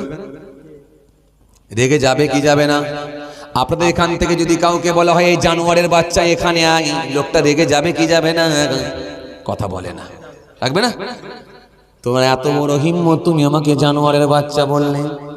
যদি এবারে একটু এক অ্যাঙ্গেল ঘুরিয়ে দেওয়া হয়, ঘুরিয়ে দিয়ে যদি বলা হয় হে বাঘের বাচ্চা এই দিকে আয়, তুই যা কাজ করলি বাবু বাঘের বাচ্চার মতো, তখন ছাতিটা ফুলিয়ে যেয়ে বলবে আমি এরকমই করি। তাহলে বাঘের বাচ্চা বললে সমস্যা নাই, কিন্তু জানোয়ারের বাচ্চা বললে কথা বলে না, কথা বলে না, সমস্যা। কথা বলছেন না কেন? সমস্যা। তাহলে বাঘ আলাদা, জানোয়ার। হাইরে মানুষ, হাইরে মানুষ, কথা বলে না, হাইরে মানুষ। এখান থেকে যদি আমি কাউকে বলে দিই মুনাফিক ওঠো, ওই লোকটা লাল চোখ দেখিয়ে বলবে আপনি আমার কি প্রমাণ পেলেন মুনাফিক বলছেন? আমি এই জন্য কাউকে ছোট করতে আসি না, আমার নবী ডাইরেক্ট কাউকে অপমান করতে শেখাই না, এই জন্য কাউকে মুনাফিক বলবো না, বরং আমি মুনাফিকের আলামত গুলো তুলে ধরবো। এবারে বুক চাপড়ে নিজে নিজেই বলবে আমি মুনাফিক হইয়াছি। চলুন মুনাফিকের আলামত গুলো কি, এই আস্তে কথা বলবেন। চলুন মুনাফিকের আলামত গুলো কি আল্লাহ রাসূলের থেকে একটা হাদিস ধার করা যাক। চলুন আরেকটা ঘাট আগানো যাক। নবী আমার সুন্দর করে বললেন, এই হাদিসটা যাতে আবু হুরায়রা রাদিয়াল্লাহু তাআলা আনহু থেকে বর্ণিত হাদিস। আল্লাহ নবী সুন্দর করে বলেছেন, হাদিস পাকের মধ্যে এসেছে ক্বালা আয়াতুল মুনাফিকি সালাসা। আল্লাহ নবী বললেন মুনাফিকের আলামত হবে তিনটা। এক নম্বরে কি ইযা হাদাসা কাযাবা ওয়া ইযা ওয়া'আদা আখলাফা ওয়া ইযা তুবিয়া কান। আল্লাহ নবী বললেন এক নম্বর হলো ইযা হাদাসা কাযাবা, কথা বললি দেখবে মিথ্যা বলবে। আস্তে আস্তে আস্তে। ক্বালা আয়াতুল মুনাফিকি সালাসা, মুনাফিকের আলামত হবে তিনটা। এর মধ্যে এক নম্বরে কি ইযা হাদাসা কাযাবা, যখন কথা বলবে মিথ্যা বলবে। এবার আপনারা বলেন মিথ্যেবাদীর ভেতরে একটাও নেই?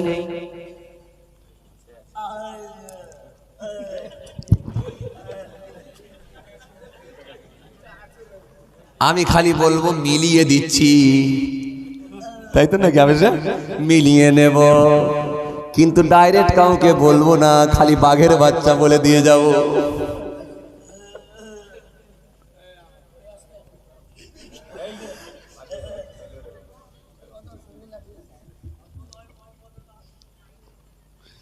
তাহলে এক নম্বরে কি আল্লাহ নেই বললেন ইযা হাদাসা কাযাবা, কথা বললি মিথ্যা বলবে, যখন কথা বলবে মিথ্যা বলবে। এবার আপনারা বলেন মিথ্যেবাদী লোকের ভেতরে আছে না নাই? এবার একটু বলেন, বাজারে গিয়ে মিথ্যা বলে এমন লোক আছে না নাই? কথা বলেন, বাসেতে গিয়ে মিথ্যা বলে এমন লোক আছে না নাই? ট্রেনেতে মিথ্যা বলে এমন লোক আছে না নাই? সকালের পচা মাছ, সকালের টাটকা মাছের রক্ত বেলা 12টার সময় পচা মাছের ওপর লাগিয়ে দিয়ে বলবে এই মাত্র কাটছি আর রক্ত বেরোচ্ছে, কথা ঠিক কিনা ভাই? এই লোক আছে না নাই? জোরে বলেন আছে না নাই? বিকেলে চপ সিঙ্গারা সকালবেলায় টাটকা গরম করে রানিং কাস্টমার দেখে, দূরের কাস্টমার দেখে তার ঠোঙায় ভরে দিয়ে চপ মুড়ি তার হাতে ধরিয়ে দেবে, দিয়ে বলবে হাতে গরম খেয়ে যাও, কথা ঠিক কিনা ভাই? এই মিথ্যেবাদী লোক আছে না নাই? কথা বলে আছে না নাই? আছে। এই মিথ্যেবাদী লোক আজকে দিনে বেড়েছে না কমেছে একবার বলেন, জোরে বলেন। ব্যবসা করতে গেলে মিথ্যা, বাসে গেলে মিথ্যা, ট্রেনেতে গেলে মিথ্যা, চায়ের দোকানে মিথ্যা, মোবাইলে কথা বলতে বলতে ওখানেও মিথ্যা। এটা এসে আরো বেশি মিথ্যেবাদী বাড়িয়ে দিয়েছে। কথা বলছেন না কেন? বাড়িয়ে দিয়েছে না নাইনে? যুবক ছেলেটা ফোন করছে, হ্যালো, বন্ধু ফোন করছে, সামনের মোড়টার নাম কি? ভদ্রপুর। ভদ্রপুর থেকে বন্ধু ফোন করছে, করে বলছে হ্যালো, বেরিয়েছিস? কাকে বলছে? বন্ধুকে। ও আছে কোথায়? মোস্তফা ডাঙ্গায়। সামনের মোড়টার নাম কি? লোহাপুর। তখন বলছে ভাই চিন্তা করিসনি, লোহাপুরে ঢুকে গেছি। কাঁচা মিথ্যে কথা। কথা বলে হ্যাঁ, এত মিথ্যেবাদী লোক বেড়ে গেছে। হাই রে হাই, হার্ডওয়ার্সের দোকানে 30,000 টাকা ধার করেছে, 7 তারিখে 10,000 টাকা দেবার কথা আছে, 7 তারিখ গিয়ে 8 তারিখ হয়ে গেল, দোকানদার ফোন করছে আর কোনো খবর নাই। 9 তারিখে যখন ফোন ধরলো, ধরে বলছে ভাই তুমি 7 তারিখে আসলে না? বলে আর বলো না, হঠাৎ করে আমার বিয়াইটা মারা গেছে, কথা ঠিক কি না? টাটকা মিথ্যা কথা, অথচ বিআই ঘুরছে। যদি বিআই জানতে পারে আমার মৃত্যুর কথা বলেছে, তাহলে বলবে কিয়ামত পর্যন্ত আমার ঘরে আর ঢুকবি না। কথা বলেন না কেন? হাই রে হাই, জি দুদিন লেট করেছে, টাটকা মিথ্যে কথা, বিআই মরে গেছে। আপনি অবাক হয়ে যাবেন যে কি হারে মিথ্যা চলছে, আপনি অবাক হয়ে যাবেন, আপনি অবাক হয়ে যাবেন। একটা জমিকে 3 বার করে বিক্রি করে দিচ্ছে, জানেন আপনি? এর কাছে কিছু বাইনা লিখছে, ওর কাছে কিছু লিখছে, আর একজনকে রেজিস্ট্রি করেছে, দিয়ে সুইচ অফ করতে ঘুরছে। আপনি জানেন না কি হারে যে মিথ্যা চলছে। ম্যাক্সিমাম লোক এখন মুনাফিক, ম্যাক্সিমাম লোক মুনাফিক। এই তো খালি প্রথম আলামতটা তুলে ধরেছি আপনাদের সামনে। এই 3টে যখন তুলে ধরবো তখন বলবেন পুরো কমপ্লিট, কোর্স কমপ্লিট হয়ে গেছে। এই তো খালি প্রথমটা তুলে ধরেছি। ম্যাক্সিমাম লোক এখন মুনাফিক। দাঁড়িয়ে রেখে নামাজ পড়ে কি হবে, টুপি পরে কি হবে, সব যদি মুনাফিক হয়ে থাকে লাভ কি হবে? দাঁড়ান, মুনাফিককে আবার কোথায় পাঠাচ্ছি দেখেন, রেস্টুরেন্টে পাঠাচ্ছি নাকি না 5 স্টার হোটেলে পাঠাচ্ছি। দাঁড়ান, একটু পরে দেবো। মুনাফিক কোথায় থাকবে, তার জায়গাটাও তো পৌঁছে দিতে হবে। ম্যাক্সিমাম লোক এখন মুনাফিক। হাই রে হাই, কি হারে যে মিথ্যা চলছে, আপনি অবাক হয়ে যাবেন, অবাক হয়ে যাবেন। তাকান আমার দিকে, আমার দিকে তাকান। জলসায় গেছি, জলসায় যাব তো সামনে মোর মাথা পড়েছে, একটু মোর মাথায় দাঁড়িয়ে একটু চা খাচ্ছি, গাড়িতে বসে একটু চা খাচ্ছি। হঠাৎ করে দেখছি, খুব ধ্যান দেন, 2টো ইয়ং ছেলে চায়ের দোকান থেকে বেরিয়ে আসছে। গাড়িতে বসে আছি, গাড়ির সামনেটা আসতেই একজনের মোবাইলে কিরিং কিরিং কিরিং করে বেজে উঠলো, মানে রিংটন বেজে উঠলো, মানে ফোন ঢুকেছে। তখন আর একজন বন্ধু বলছে, এই একজন বন্ধু ফোনটা দেখে বলছে, বন্ধু যা যা, এ তো কোম্পানি ফোন করছে। বলে কালকে যাবার কথা, আজকেও জ্বালনি, কালকেও যাইনি। মানে আমাদের ওখানে সব রবিবারে ছুটি থাকে, সোমবারে আবার কাজে গিয়ে জয়েন দিতে হয়। তো রবিবারও যায়নি, সোমবারও যায়নি, মঙ্গলবার হয়ে গেছে, কোম্পানি ফোন করছে। কি বলা যায় বল দিদি? আর একটা বন্ধু বলছে, তুই চিন্তা করিস না, তুই ফোনটা আমাকে দে। ফোনটা ওকে দিয়েছে, দিয়ে বলছে তুই ফোনটা তাহলে একটু ধরে ম্যানেজ করে দে। গাড়িতে বসে বসে চুপচুপ করে চা খাচ্ছি, কিছু বুঝতে পারে না, কাঁচটা তোলা আছে। ও গাড়ির পাশে দাঁড়িয়ে, হ্যালো কে বলছেন? যে লোক ফোন করছে সে বলছে, আমি অমুক বলছি, কোম্পানি বলছি। কাকে চাইছেন? অমুককে চাইছি। ও অমুক তো নেই একটু, আপনি কে বলছেন? আমি ওর কোম্পানি বলছি। ও আচ্ছা দাদা, হ্যাঁ দাদা কি বলেন, বলেন বলেন বলেন। অমুক কোথায়? দাদা বলবেন না, কাল থেকে খুব ব্যস্ত, প্রচন্ড ব্যস্ত, ফোন রিসিভই করতে পারেন। কেন, কি হয়েছে কি? আর বলবেন না, কাল রাত্রে হঠাৎ করে রাত 2টোর সময় ওর দাদিকে ভর্তি করা হলো, আর আজকে 4:30-র সময় মরে গেল। মারা গেছে। স্বাভাবিক ব্যাপার, যদি মরে যাওয়ার সংবাদ কেউ পায়, যত বড় পাষাণ দিলের লোক হোক, সে নরম হতে বাধ্য। কথা বলেন, যেই শুনেছে মারা গেছে, সঙ্গে সঙ্গে নরম হয়ে গেছে, হয়ে গিয়ে বলছে হ্যাঁ মারা গেছে, আচ্ছা যাক যাক, তাহলে ওকে বলো আর কোনো চাপ নিতে হবে না, ওকে একেবারে ধীরে সুস্থে ঠান্ডা বেড়ে আসতে বলবে, আমি সব কিছু করে ম্যানেজ করে নেবো, কোনো চিন্তা নেই। বলে ঠিক আছে দাদা। ফোনটা রেখে দিয়ে এবারে খিল খিল খিল করে হাসছে। তখন বন্ধু এসে বলছে, কেন রে কি হলো, কি বললি? বলে যা দিয়েছি না, এখন 7 দিনের কলমাখানি করে দিয়ে যাবি, এবার 2টো গুটকা বল। আপনাদের এখানে গুটকা ফুটকা চলে গা?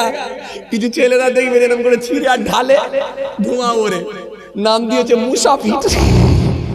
জীবনে কোনোদিন মুসাফিরের নামাজ পছন্দ করে না, ও 5 টাকায় মেরে দিয়ে বলছে মুসাফির হয়ে গেছে। আপনাদের চলে? হ্যাঁ গুটকা চলে, এই ছিল চলে, ওরা জানে। তো 2টো গুটকার জন্য কাঁচা মিথ্যে কথা। আল্লাহ নবী 1 নম্বরে কি বললেন? যখন কথা বলবে মিথ্যা বলবে, এটা মুনাফিকের প্রথম আলামত। ইযা হাদাসা কাযাবা ওয়া ইযা ওয়াদা খুলাফা। দ্বিতীয় নাম্বার, 2 নম্বর হলো ওয়াদা দিলে কিন্তু পূরণ করবে না। ওয়াদা দিলে ওয়াদা দিলে কিন্তু পূরণ করবে না। মুদিখানা দোকানে 4,500 টাকা ধার খেয়েছে, ওই মুদিখানা দোকানে আর দেখাই করবে না। যখন 4 বছর হয়ে গেছে, ওই দোকানের সামনে দিয়ে যখন যাচ্ছে, হঠাৎ করে ওখানে মোটরসাইকেল নিয়ে দাঁড়িয়ে আছে। দোকানদার ভেতর থেকে তাকিয়ে চিনতে পেরে গেছে যে সেই কাস্টমার যে 4,000 টাকা ধার খেয়ে আজকে 4 বছর দেখা করে না। তখন ওই মোটরসাইকেলওয়ালার দিকে লক্ষ্য করে দোকানদার কাস্টমারগুলোকে সরিয়ে দিয়ে পাল্লা পরেন ছেড়ে দিয়ে এখান থেকে চিল্লে বলছে, ভাই ভাই ভাই ভাই। ও কাস্টমার বুঝতে পেরে গেছে আমাকেই ডাকছে, তাড়াতাড়ি সেলফি স্টার্ট দিয়ে বলছে, এবারে আয় আয় আয় আয়।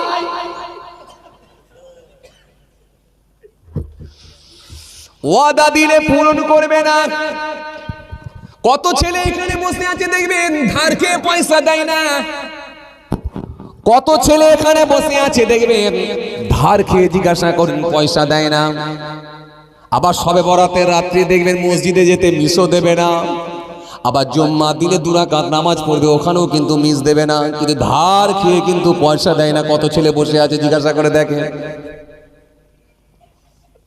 পানের দোকানে ধার, মুদিখানা দোকানে ধার, হার্ডওয়ার্সের দোকানে ধার, পর খেয়ে পয়সা দেবে না। এটা হলো মুনাফিকের দ্বিতীয় আলামত। এটা মিলছে?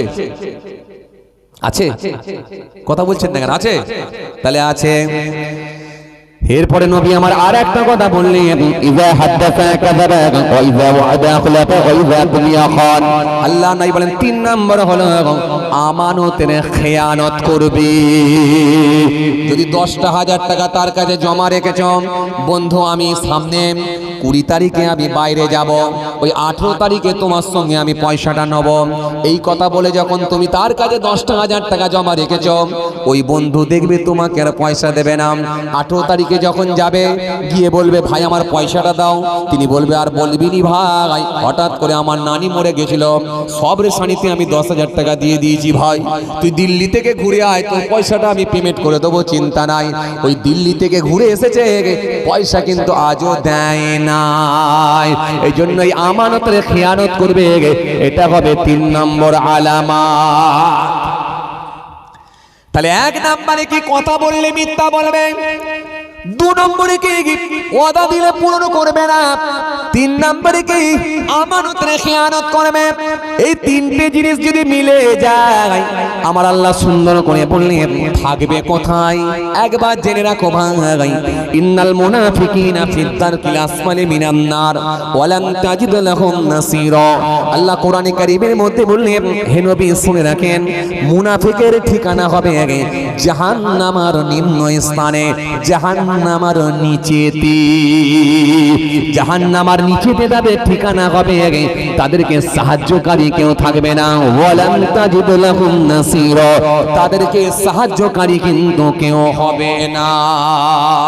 এজন্য মুনাফিকের হালত হবে কাফেরদের থেকে ভয়ঙ্কর।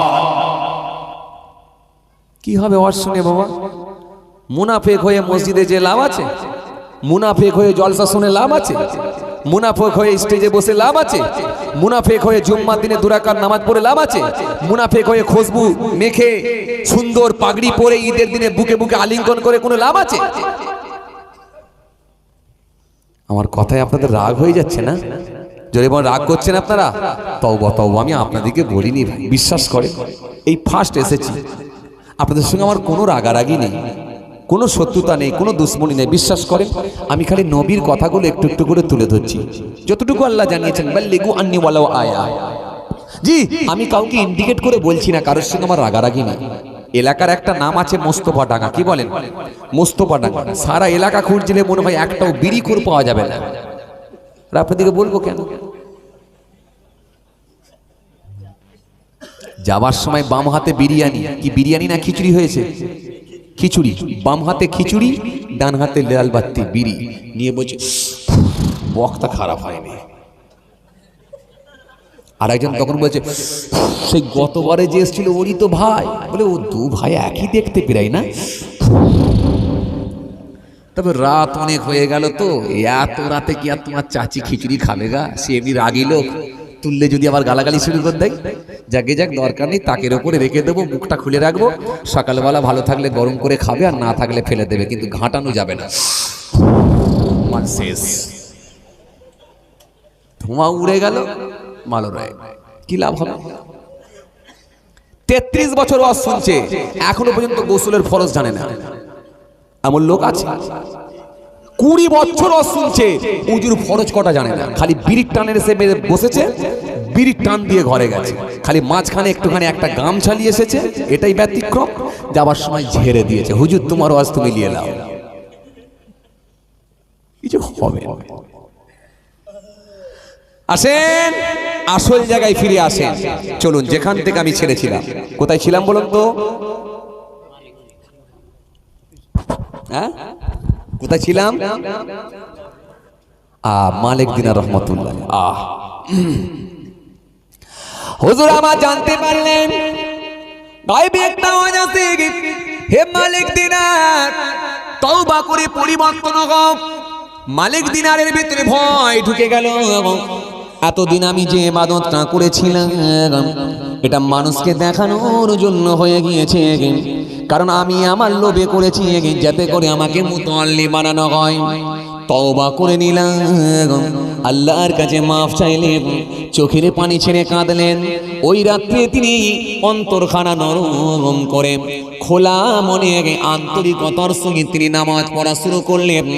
চোখ ভরা পানি, বুক ভরা বেদনা নিয়ে আল্লাহর কাছে তিনি হাত তুলে দোয়া চাইলেন, জিকির করলেন, তাসবিহ পড়লেন। রাতটা কেটে গেল, ফজরের নামাজ পড়ে হুজুর আমার একটু তাসবিহ পড়ে নিয়ে আল্লাহর কাছে হাত তুলে দোয়া চেয়ে একটু বসে আছেন। হঠাৎ করে দেখা যায় মসজিদের মুসল্লিগুলো এসে বলতে লাগলো, আপনার মতো একজন সৎ লোক, আপনার মতো একজন ভালো লোক, আপনার মতোই একজন ভালো ব্যক্তিকে আমরা খোঁজ করছিলাম, যাতে করে এই মসজিদের মুতাল্লি বানানো হবে। আপনাকে আমরা এই মসজিদের মুতাল্লি হিসাবে সিলেক্ট করে নিয়েছি। 1 বছর ইবাদত করে মুতাল্লি সংবাদ এলো না, কিন্তু 1 রাত তওবা করে মুতাল্লি হওয়ার সংবাদ চলে এলো। কথা বুঝতে পারছেন? তার মানে ইবাদতটা কেমন কাজ হয়েছে বুঝতে পারছেন? তাহলে তখনের ইবাদতের সঙ্গে এখনের ইবাদত আলাদা হয়ে গেছে। মালিক দিনার রহমাতুল্লাহ আলাইহি সেই সময়তে তিনি ওই মুসল্লিদের বললেন, ভাইরা আমি মুতাল্লি হতে চাই না।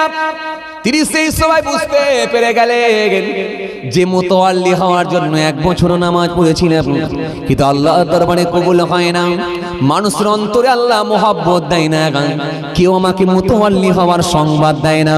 কিন্তু আজ রাতে আমি যখন তওবা করে আল্লাহর কাছে আমি যখন ফিরে এসে নামাজ পড়েছি, মানুষের অন্তরে আল্লাহ মোহাব্বত দিয়েছে, লোকে আমাকে মুতাল্লি হওয়ার সংবাদখানা পৌঁছে দিয়েছে।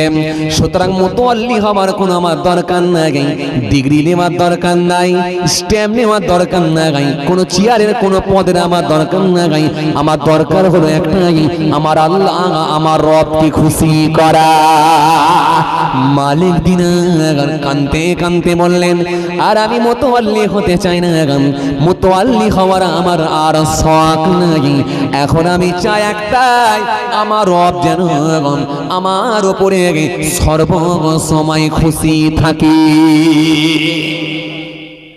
জোরে বলবেন না? কিতাবের মধ্যে পাওয়া যায় সেই মালিক দিনার রহমাতুল্লাহ আলাইহি তিনি এত বড় আল্লাহর ওলি হয়ে গিয়েছিলেন, এত বড় আল্লাহর মাহবুব বান্দা হয়ে গিয়েছিলেন। সেই মালিক দিনার রহমাতুল্লাহ আলাইহি অনেক লম্বা ঘটনা, অত দূর যাচ্ছে না, খালি বোঝানোর জন্য বলি শোনেন।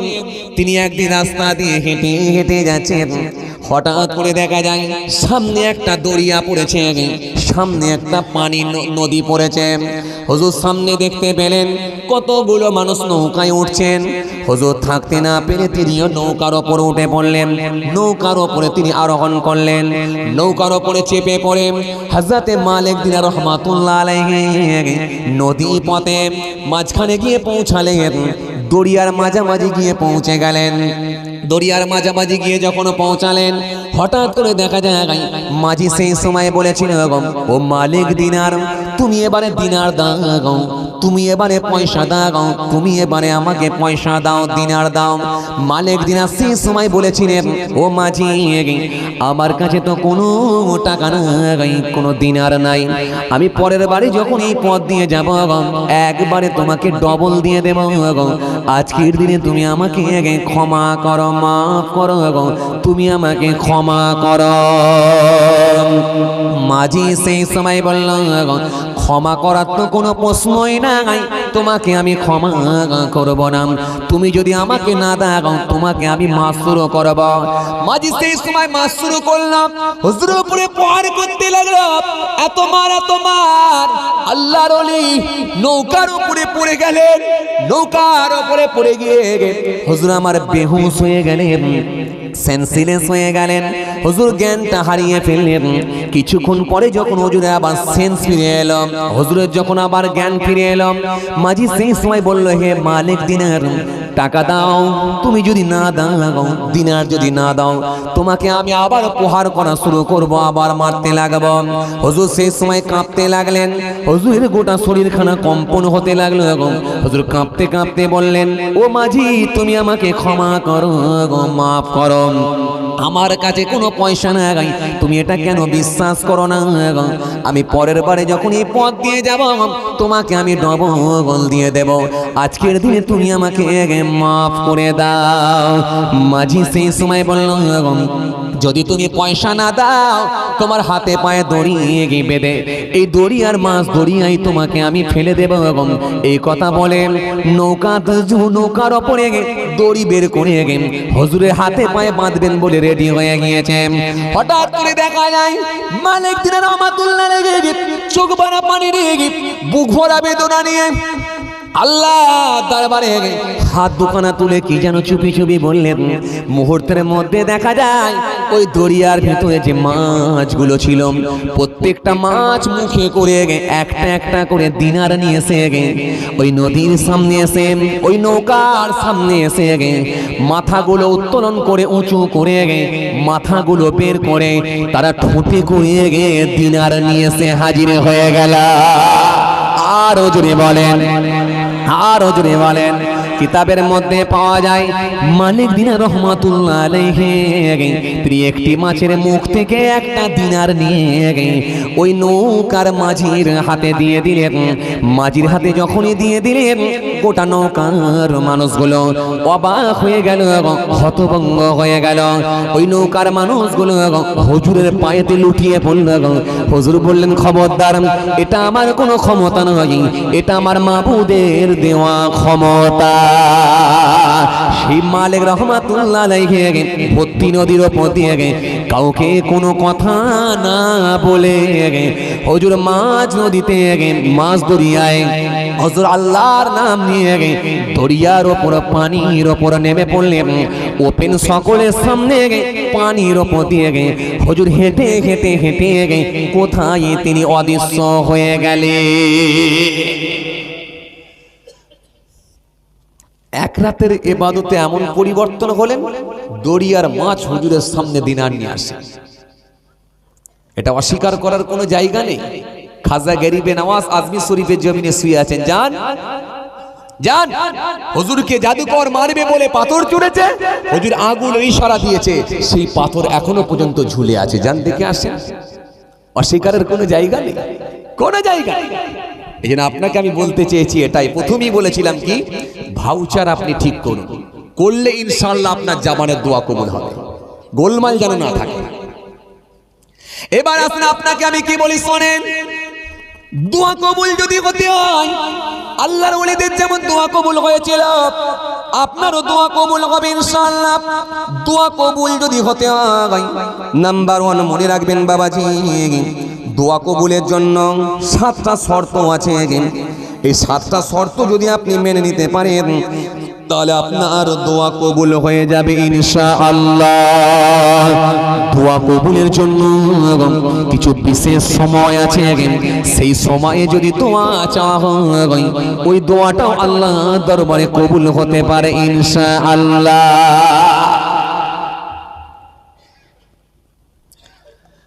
এবারে আসে ভাইরা আমার, এই 7টা শর্ত এবারে কি একটা একটা করে বলি। কষ্ট হচ্ছে আপনাদের? মাশাআল্লাহ মাশাআল্লাহ। ভাই আপনাদের কষ্ট হচ্ছে? যাক আলহামদুলিল্লাহ। ডান দিকে আপনাদের কষ্ট হচ্ছে? মাশাআল্লাহ মাশাআল্লাহ মাশাআল্লাহ আলহামদুলিল্লাহ। কটা বাজছে জি? ওয়াল্লাহ 11টা বেজে গেছি।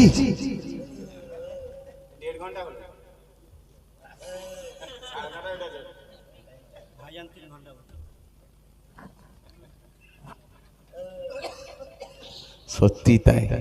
এই কদিন আগে আহমেদাবাদের প্রোগ্রামে গেলাম। আহমেদাবাদে আপনাদের জানা চাই তো দেখেছেন, এই সব কানে টানে দিয়ে হয় বলেন দেখিনি, শুধু গোলমাল হয়ে যাচ্ছে। বাবাজি আহমেদাবাদে গেলাম প্রোগ্রামে কদিন আগে। তো ওই প্রোগ্রামে ঠিক আছে আছে লেখেন ঠিক আছে। এবার এসব পাইলটরা পড়ে, প্লেনের পাইলট যে হবে হয়েছে। হাসেন কি বলছিলাম, আহমেদাবাদের প্রোগ্রামে গেলাম। আল্লাহ শুকর আপনাদের দোয়া, কম বেশি প্রায় 6 থেকে 7 হাজার লোক হয়েছে। 10টায় উঠেছি, 1:45 নেমেছি। পুলিশ পারমিশন ছিল 1টা পর্যন্ত, 12:30 থেকে 1টা। এসে দেখছে মানুষের চাপ আর আমার গতি দেখে বলছে বাবা দরকার নেই, ডিস্টার্বের দরকার নেই, যা হচ্ছে হোক। যখন 1:45 বাইছে তখন এসে কমিটি একটু খুসখুস করছে, 1:30 থেকে খুসখুস করছে, হুজুর আমাদের সেই 12:30 থেকে 1টার মধ্যে পারমিশন ছিল তো। কথা বুঝতে পারছেন না? 1:45 যে বন্ধ হয়ে গেল। তো এই জন্য ব্যাপার হচ্ছে কি জানেন, ওয়াজ করলে হয়ে যাবে সেটা ব্যাপার না, কিন্তু বিষয় হচ্ছে আপনারাও সব কাজের মানুষ।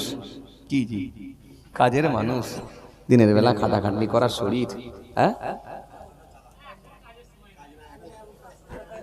আচ্ছা থাকবেন তো আপনারা, এই থাকবেন তো আপনারা মাশাআল্লাহ। তাহলে একবার তাকবীর দেন, নারে তাকবীর, আরো জোরে দেন নারে তাকবীর, আওয়াজ দেন নারে তাকবীর, জোর করে দেন না নারে তাকবীর। আচ্ছা একটু মহব্বতে বলেন থাকবেন তো? আর যদি মিনিট 20 আধ ঘন্টা হয় থাকবেন তো? আরে কথা বলেন, ভরসা দেন থাকবেন তো? এই আপনারা বলেন থাকবেন তো? থাকবেন তো? যারা থাকবেন না হাত তুলুন।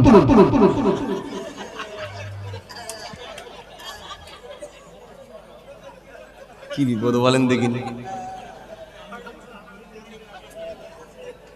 কিরম গোলমাল বলেন দেখিনি, বুঝে উঠতে পারে না তাই না? আসলে হঠাৎ বাম্প পড়েছে তো, হঠাৎ ব্রেক। তবে যে পিকআপ মারবে সেই তো ব্রেক করবে, কথা ঠিক কি না? কথা ঠিক। আর কিছু মানুষ তারা আছে বলছে হুজুর ওই জন্যই কিন্তু আমরা হাত তুলিনি, যে হাত তুলেছে সেই ফেসেছে তাই না? কথা বলেন। ভাই সকল জব কার্ডের কাজ নেবে বলে আছি, ভাই সকল স্বাস্থ্যসাথী কার্ড নেবে বলে আছি, ভাই সকল ইন্দিরা আবাসনের ঘর নেবে বলে আছি, ভাই সকল কন্যাশ্রী নেবে বলে আছি, ভাই সকল এনআরসি নেবে বলছে আছি। আসামের লোক বলছে এটাও তো আমরা মনে করেছিলাম প্রকল্প, বলছে না এটা ঢুকিয়ে দিলে ডিটেনশন ক্যাম্প আর বেরোবে না। বলে তাহলে কোম্পানি বলছে আর তো হবে না, তুমি তো বললে হাত তুলে আছি, আরে মানে ভোট দিয়েছো। কিন্তু বাংলার লোক এত সচেতন, এত কনসাস। বাংলার লোক বলছে ভাই তোমরা দিল্লি থেকে আসবে, তোমাদেরকে দেখতে যাব, হলদে কালার 200 টাকা করে নোট দেবে, পকেটে ভরবো, খেতে দিলে খাবো, মিছিলের আগে গিয়ে ভিড় করব, তোমাদের হেলিকপ্টার দেখবো, 2.5 কুইন্টাল করে ওজন দেখতে যাব, কিন্তু ভোট কিন্তু অন্য জায়গায় মারবো। বাংলার লোক বিরাট সচেতন, কিন্তু গোলমালটা হচ্ছে কোথায় জানেন? কিছু ঘোলা পানির মাছ আবার স্বচ্ছ পানিতে ঢুকে এরা আবার ওই পানি গোলানো অভ্যাস তো ঘোলাতে শুরু করে দিয়েছে। তো যাই হোক, এই ঘোলা পানির মাছগুলোকে যদি চিহ্নিত না করে যদি সরানো যায় তো খুব মুশকিল ভাই। তো যাই হোক, আমি বলিনি আমি কিন্তু কোনো রাজনীতির লোক না, কারোর কারোর দলের হয়ে বলতেও আসি না, কাউকে তুলতেও আসি না, কাউকে নামাতেও আসি না, কোনো দলের লোক না, আমি নিরপেক্ষভাবে বলি। যাই হোক, আপনারা বুঝবেন, জানবেন, তারপরে ভোট দেবেন।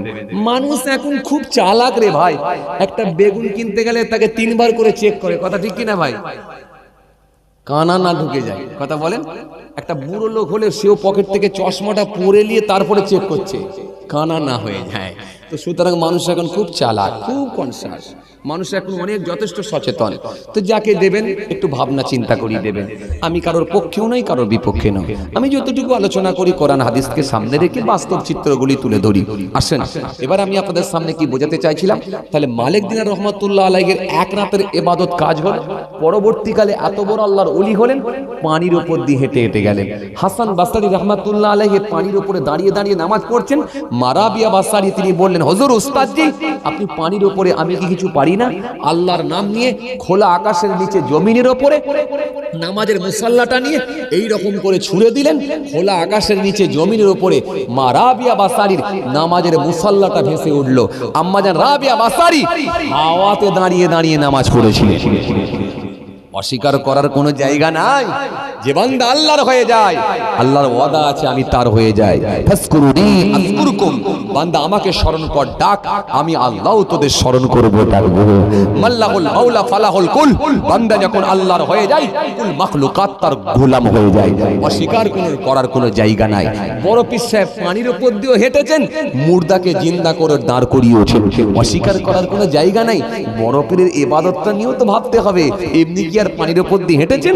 যে বড় পীর সাহেব বলছেন, তিনি তিনার কিতাবের মধ্যে লিখেছেন যে বড় পীর সাহেব ঘোষণা দিচ্ছেন, मैंने 1 साल না খায়া না পিয়া না সোয়া, আমি 1 বছর খাই না, পান করি না, ঘুমাই না।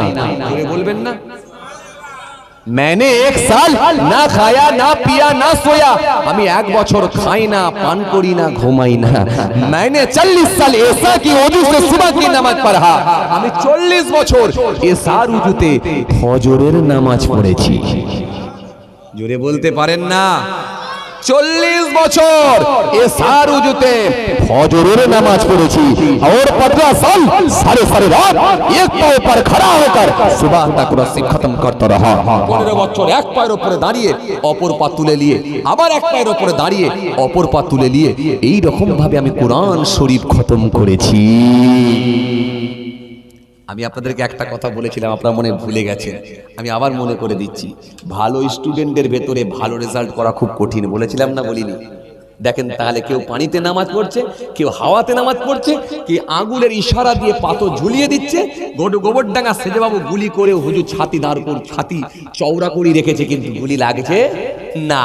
সুতরাং তাহলে সব কিন্তু ভালো স্টুডেন্ট, ভালোর ভেতরে ভালো রেজাল্ট করা খুব কঠিন বলেছিলাম। বড় পীর কিন্তু ভালো রেজাল্ট করেছিলেন, এটাও কিন্তু কম নয়। সবাই কিন্তু ভালো রেজাল্ট করেছেন, কম নয়, কিন্তু বড় পীরও কম নয়। मैंने 40 साल ऐसा की वजू से सुबह की नमाज पढ़ा, 40 বছর এসার উজুতে ফজরের নামাজ পড়েছিলেন। বড় পীর আব্দুল কাদের জিলানী বানিয়ে দিয়েছিলেন, ওলিদের সরদার আল্লাহ করে দিয়েছিলেন। ভালো রেজাল্ট, ভালোর ভেতরে ভালো। আপনাদের বলেছিলাম খারাপের ভেতরে যদি কেউ একটু চেষ্টা করে ভালো হয়ে যাবে। এই জন্য আপনাদেরকে বুঝাতে চেয়েছিলাম কি, এখন ম্যাক্সিমাম লোক সব ফুঁকো, ম্যাক্সিমাম লোক দাড়ি টুপি জুব্বা দেখলে হবে না। যার বাড়িতে বন্ধন ঢুকে আছে কিচ্ছু হবে না, কিচ্ছু কাজ হবে না। এই জন্য আমি বলেছিলাম কি, পাপ মুক্ত মানুষ হতে হবে। পাপ মুক্ত মানুষ হয়ে যদি ইবাদত হয়, কাজ হবে। এটা বলতে গিয়ে মালিক দিনারের কথা একটুখানি তুলে ধরেছিলাম, তাই তো? আসেন, এবারে আপনার দোয়া কবুল হবে ইনশাআল্লাহ। দোয়া আপনার কবুল হবে। কেনই বা দোয়া কবুল হবে না? যারা আল্লাহর ওলি হয়ে গেছেন তাদের দোয়া যদি কবুল হয়, আপনার দোয়া কেন কবুল হবে না? দোয়া কবুলের জন্য 7টা শর্ত আছে, 7টা শর্ত আপনাকে মেনে নিতে হবে। দোয়া কবুলের জন্য সর্বপ্রথম আপনাকে পাপ মুক্ত হতে হবে। পাপ মুক্ত হয়ে গিয়ে যদি 7টা শর্ত মেনে নিতে পারে, ইনশাআল্লাহ আপনার দোয়া আল্লাহ দরবারে কবুল হয়ে যাবে। যদি বলেন 7টা শর্ত কি, এর মধ্যে 1 নাম্বার হলো নাম্বার 1 হলো, 1 নাম্বার হলো 7টা শর্তের ভেতরে প্রথম নাম্বার শর্ত হলো আপনাকে, প্রথম নাম্বার শর্ত হলো আপনাকে গীবত মুক্ত হতে হবে। গীবত করলে কিন্তু দোয়া কবুল হবে না। এখন গীবত করার লোক কম না বেশি? জোরে বলেন। গীবত করার লোক এখন বেশি। কোরআন শরীফের মধ্যে আল্লাহ সুন্দর করে বললেন, ইয়া আইয়ুহাল্লাযীনা আমানু ইজতানিবু কাসীরাম মিনাজ যন্নি ইন্না বা'দাজ যন্নি ইসমুন। আল্লাহ সুন্দর করে বললেন, তোমরা ধারণা করো না। কতগুলো ধারণা আছে যেগুলো হলো গুনার কাজ। ধারণা করো না, ধারণা করাটাও হলো পাপের কাজ। ধারণা করো না, ধারণা করাটাও হবে পাপের কাজ। এবারে ধারণাটা কি আপনারা মনে হয় বুঝতেই পাচ্ছেন না। মনে করুন আপনি আপনার ছেলের বিয়ে দিয়েছেন, কদিন হলো? 20 দিন হয়ে গেল ছেলের বিয়ে দিয়েছেন। কদিন? জোরে বলো। 20 দিন। 20 দিন পরে আপনার বাড়িতে এসেছে কে? আপনার ছেলের মামাতো ভাই। তার মানে মামাতো ভাই আসছে কার বাড়ি? ফুপুতো ভাইয়ের বাড়ি। আসার অধিকার আছে? কথা বলেন না। আসার অধিকার আছে না নাই? আছে। মামাতো ভাই যখন ফুপুতো ভাইয়ের বাড়িতে এসেছে, চকচকে একটা নতুন মোটরসাইকেল নিয়ে এসেছে। আপনি আপনার ছেলের বিয়ে দিয়েছেন, 20 দিন হলো। 20 দিন পরে আপনার বাড়িতে আপনার ছেলের মামাতো ভাই এসেছে। ফুপুতো ভাইয়ের বাড়িতে মামাতো ভাই যখন এসেছে, যে ছেলেটার বিয়ে হলো সেই ছেলেটা বলছে, ভাই তোর মোটরসাইকেলটা দিয়ে সামনের বাজারটার নাম কি? লোয়াপোল বাজারে একটু ঘুরে আসি। যারা দেখবেন মোটরসাইকেল চালাতে নতুন অভ্যস্ত, নতুন যারা মোটরসাইকেল প্র্যাকটিস করেছে, নতুন যারা গাড়ি চালানো প্র্যাকটিস করেছে, এরা দেখবেন একটু গাড়ি চালাতে বেশি ইচ্ছা করে না? নতুন চালানো শিখলে একটু বেশি বেশি করে চালাতে ইচ্ছা করে। কথা ঠিক কিনা? এখন এই ছেলেটা যখন বলল, ভাই তোর মোটরসাইকেলটা দে একবার ঘুরে আসি লোয়াপুল বাজার থেকে, যখন ওর মোটরসাইকেলটা নিয়ে বেরিয়েছে, তখন আপনাদের মোস্তফা ডাঙ্গা ঢালাই রাস্তার উপরে একটা মাচা আছে, যেখানে 4টে ছেলে বসে আছে। 4টে ছেলে যখনই দেখলো ওই মোটরসাইকেল নিয়ে বেরিয়ে গেল, তখন একটা ছেলে মাথাটা চুলকে বলল, ওই দেখ 20 দিন আগে বিয়ে করেছে আর গত রাত্রে মোটরসাইকেল ঢুকেছে। মানে বুঝতে পারছেন না? 20 দিন আগে বিয়ে করেছে। 20 দিন আগে যদি মোটরসাইকেল নিত, তাহলে লোকে বলতো যৌতুক নিয়েছে, পণ নিয়েছে। এই জন্য 20 দিন আগে বিয়ে করেছে। 20 দিন পরে দেখ গত রাত্রে মোটরসাইকেল ঢুকেছে। আন্দাজ করে নিল। যখন এই আন্দাজ করে নিল, এবং এটাই হলো ধারণা করা গুনার কাজ। এই জন্য আল্লাহ কোরআনের মধ্যে বললেন, তোমরা ধারণাটা যেন করো না। এটাই হলো ধারণা। কথা বুঝতে পারছেন? এই ধারণা থেকে যদি আপনি বাঁচতে না পারেন, তাহলে আপনি কিন্তু গীবত মুক্ত হতে পারবেন না। চাচার দাড়িটা খুব ভালো, টুপিটা খুব ভালো, 5 ওয়াক্ত নামাজি, চাচার মুখে মিথ্যা নাই, চাচার মুখে গীবত নাই, চাচার মুখে কোনো মিথ্যা নাই। চাচা বাবাজি কোনোদিন বন্ধনের টাকা খায় নাই, লটারির টিকিট কাটে নাই, কোনোদিন মদ খায় না, সুদ খায় না, 5 ওয়াক্ত নামাজ জামাতের সঙ্গে আদায় করেন। যেহেতু আল্লাহ কোরআনের মধ্যে বলেছেন, ওয়ারকাউ মা'র রাকিন, রুকুকারীদের সঙ্গে রুকু করো, সিজদাকারীদের সঙ্গে সিজদা করো, জামাতের সঙ্গে নামাজ পড়ো। চাচা যখন জামাতের সঙ্গে নামাজ আদায় করেছে, চাচার মধ্যে কোনো ত্রুটি নাই। কিন্তু চাচার গোলমাল একটা, কোন জিনিসটা জানেন? আপনারা জানেন না? ফজরের নামাজ পড়ে যখন চাচা লোহাপোল বাজারে একটু চা খেতে যায়, লোহাপোল বাজারে যখন চাচা একটু চা খেতে যায়, 1 কাপ লিকার চা খেলো, খেয়ে বলল, ভাই চা 1 কাপ আমাকে দাও। 1 কাপ চা দাও। 1 কাপ চা দেয়া হলো, চিনি ছাড়া চা দাও। কেন? আমি ডায়াবেটিসের রোগী। চিনি ছাড়া যখন চা দেয়া হলো, সেই চাচা চাটা তখন খেতে লাগলো। চাচা যখন চা খাওয়া হয়ে গেল, খেয়ে নিয়ে পাশের একটা মুরব্বিকে দেখে এক বসে বসে গল্প করতে লাগলো। হঠাৎ করে দেখা যায় লোহাপোল বাজারের সামনে দিয়ে আপনাদের মোস্তফা ডাঙ্গাতে 1 ট্রাক্টর বালি ঢুকছে। 1 ট্রাক্টর বালি, এক ট্রাক্টর বালিটা দেখি চাচার মাথাটা খারাপ হয়ে গেল। কার বালি? তখন মাথাটা একটু চুলকে পাশের একটা চাচাকে বলছে, খালেক ভাই, এ বালি কার ভাই? তখন খালেক ভাই বলছে, রহিমের ছেলের বালি ঢুকলো। আপনাদের এখানে যদি কেউ রহিম ভাই থাকে যেন রাগ করেন, আমি জাস্ট বোঝানোর জন্য বলছি। রহিমের ছেলের বালি ঢুকলো। তখন ওই চাচাটা মাথা চুলকে বলছে, খালেক ভাই, রহিমের ছেলের বালি ঢুকলো, তার মানে রহিমের ছেলে কি বাড়ি বানাবে নাকি? বলে হলে হতে পারে। 3 দিন আগে দেখলাম আমির নিয়ে সে জায়গা মাপ হচ্ছিল। যখন বলেছে 3 দিন আগে দেখলাম আমির নিয়ে সে জায়গা মাপ হচ্ছিল, এবং তখন ওই প্রথমের চাচাটা আবার মাথা চুলকে বলছে, রহিমের ছেলে তো কদিন আগে দেখলাম কালো কালারের একটা মোটরসাইকেল চাপছিল নতুন, ওটাও কি কিনেছে নাকি? বলে হ্যাঁ, ওটাও কিনেছে। তখন এই চাচা একটু আফসোস করে বলছে, কোথায় থাকে গো? বলে দিল্লিতে থাকে। বলে কত টাকা কামাই গো? বলে সেটা তো জানিনি। বলে ক বছর গেছে? বলে বছর 1.5 গেছে। তখন একটু আফসোস করে বলছে, হায় রে, রহিমের একটা ছেলে মাত করে দিয়েছে, 1.5 বছর থাকে, একটা মোটরসাইকেল কিনেছে, জমি কিনেছে, আবার বাড়ি করবে বলে বালি ঢুকিয়ে দিয়েছে। আমার 3টে ছেলে কিছুই করতে পারলো নি। দেখো আবার কোথাকারের পয়সা, দেখো শুনেছি তো সোনার দোকানে কাজে গেছে, দেখো আবার কোথাকারের মাল কোথায় লাগাচ্ছে। এটাই হলো ধারণা। এই মাচায় বসে বসে যখন অন্যজনকে নিয়ে বেশি ভাবতে ভাবতে ভাবতে ভাবতে এমন জায়গায় পৌঁছে যাবে, যেটাই কিন্তু আপনার আমল নষ্ট হয়ে যাবার জন্য যথেষ্ট। কথা বুঝতে পারছেন কি বলছি? হ্যাঁ, রহিমের ছেলের এই মাত্র একটা বালি ঢুকেছে, সেটা চাচা মেনে নিতে পারছে না। তার মানে চাচার ভিতরে নামাজ, দাড়ি, টুপি সব আছে, কিন্তু একটা জিনিস ঢুকে আছে, সেটা কি? কথা বলে না কি? অন্যের উন্নয়ন দেখলে চাচা এটা মেনে নিতে পারে না। চাচার নামাজ, রোজা, দাড়ি, টুপি সব ঠিক আছে, কিন্তু এক গাড়ি খালি বালি ঢুকেছে, মেনে নিতে পারে না। এক গাড়ি বালি ঢুকলে যদি মেনে না নিতে পারে, এরপরে তো অনেক গাড়ি চাচাকে দেখতে হবে, কথা ঠিক কিনা? এরপরে স্টোন চিপের গাড়ি ঢুকবে, তারপরে বালির গাড়ি ঢুকবে, তারপরে রডের গাড়ি ঢুকবে, তারপরে ইটের গাড়ি ঢুকবে, তারপরে স্টোন চিপের গাড়ি ঢুকবে। এত গাড়ি যদি মেনে না নিতে পারে, তার মানে গোটা শরীরে 4 অ্যালার্জি ফুটে যাবে, কথা ঠিক কিনা? গোটা শরীরে যদি অ্যালার্জি ফুটে যায়, তাহলে জানবেন এটাই জাহান্নামে যাবার জন্য একটা কারণ হতে পারে। কারণ নবী বলেছেন, ইয়াকুমুল হাসাদা ইন্নাল হাসাদা ইয়াকুলুল হাসানা কামা তাকুলুন নারুল হাতাব।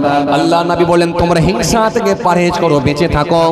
আগুন যেমন কাঠকে খেয়ে নেয়, আমি নবী বলছি হিংসা তেমন আমলকে খেয়ে নেয়। খুব বিপদ ভাই গোনা মুক্ত হওয়া। কথা বুঝতে পারছেন না? হাই রে হাই, এত বড় দাড়ি চাচা, কোনো ত্রুটি নাই। আসরের নামাজ পড়ে বেরিয়ে এসেছে, আর একটা মুরব্বী চাচাকে বলছে, জানো ভাই, আমার বৌমার হাতের বেগুন ভাজাটা খেতে যে এত মজা, একটা খেলে আর একটা ইচ্ছা করবে। তখন উনি শখ করে বলছে, তাই নাকি? তাহলে তো একদিন যে খেতে হবে। তখন ভালো করে খবর নিয়ে দেখা যাচ্ছে, ও বাবা, চাচার বৌমার হাতের বেগুন ভাজা খেতে ভালো লাগে এই জন্য, কারণ চাচার বৌমাই হচ্ছে মহিলা সমিতির হেড।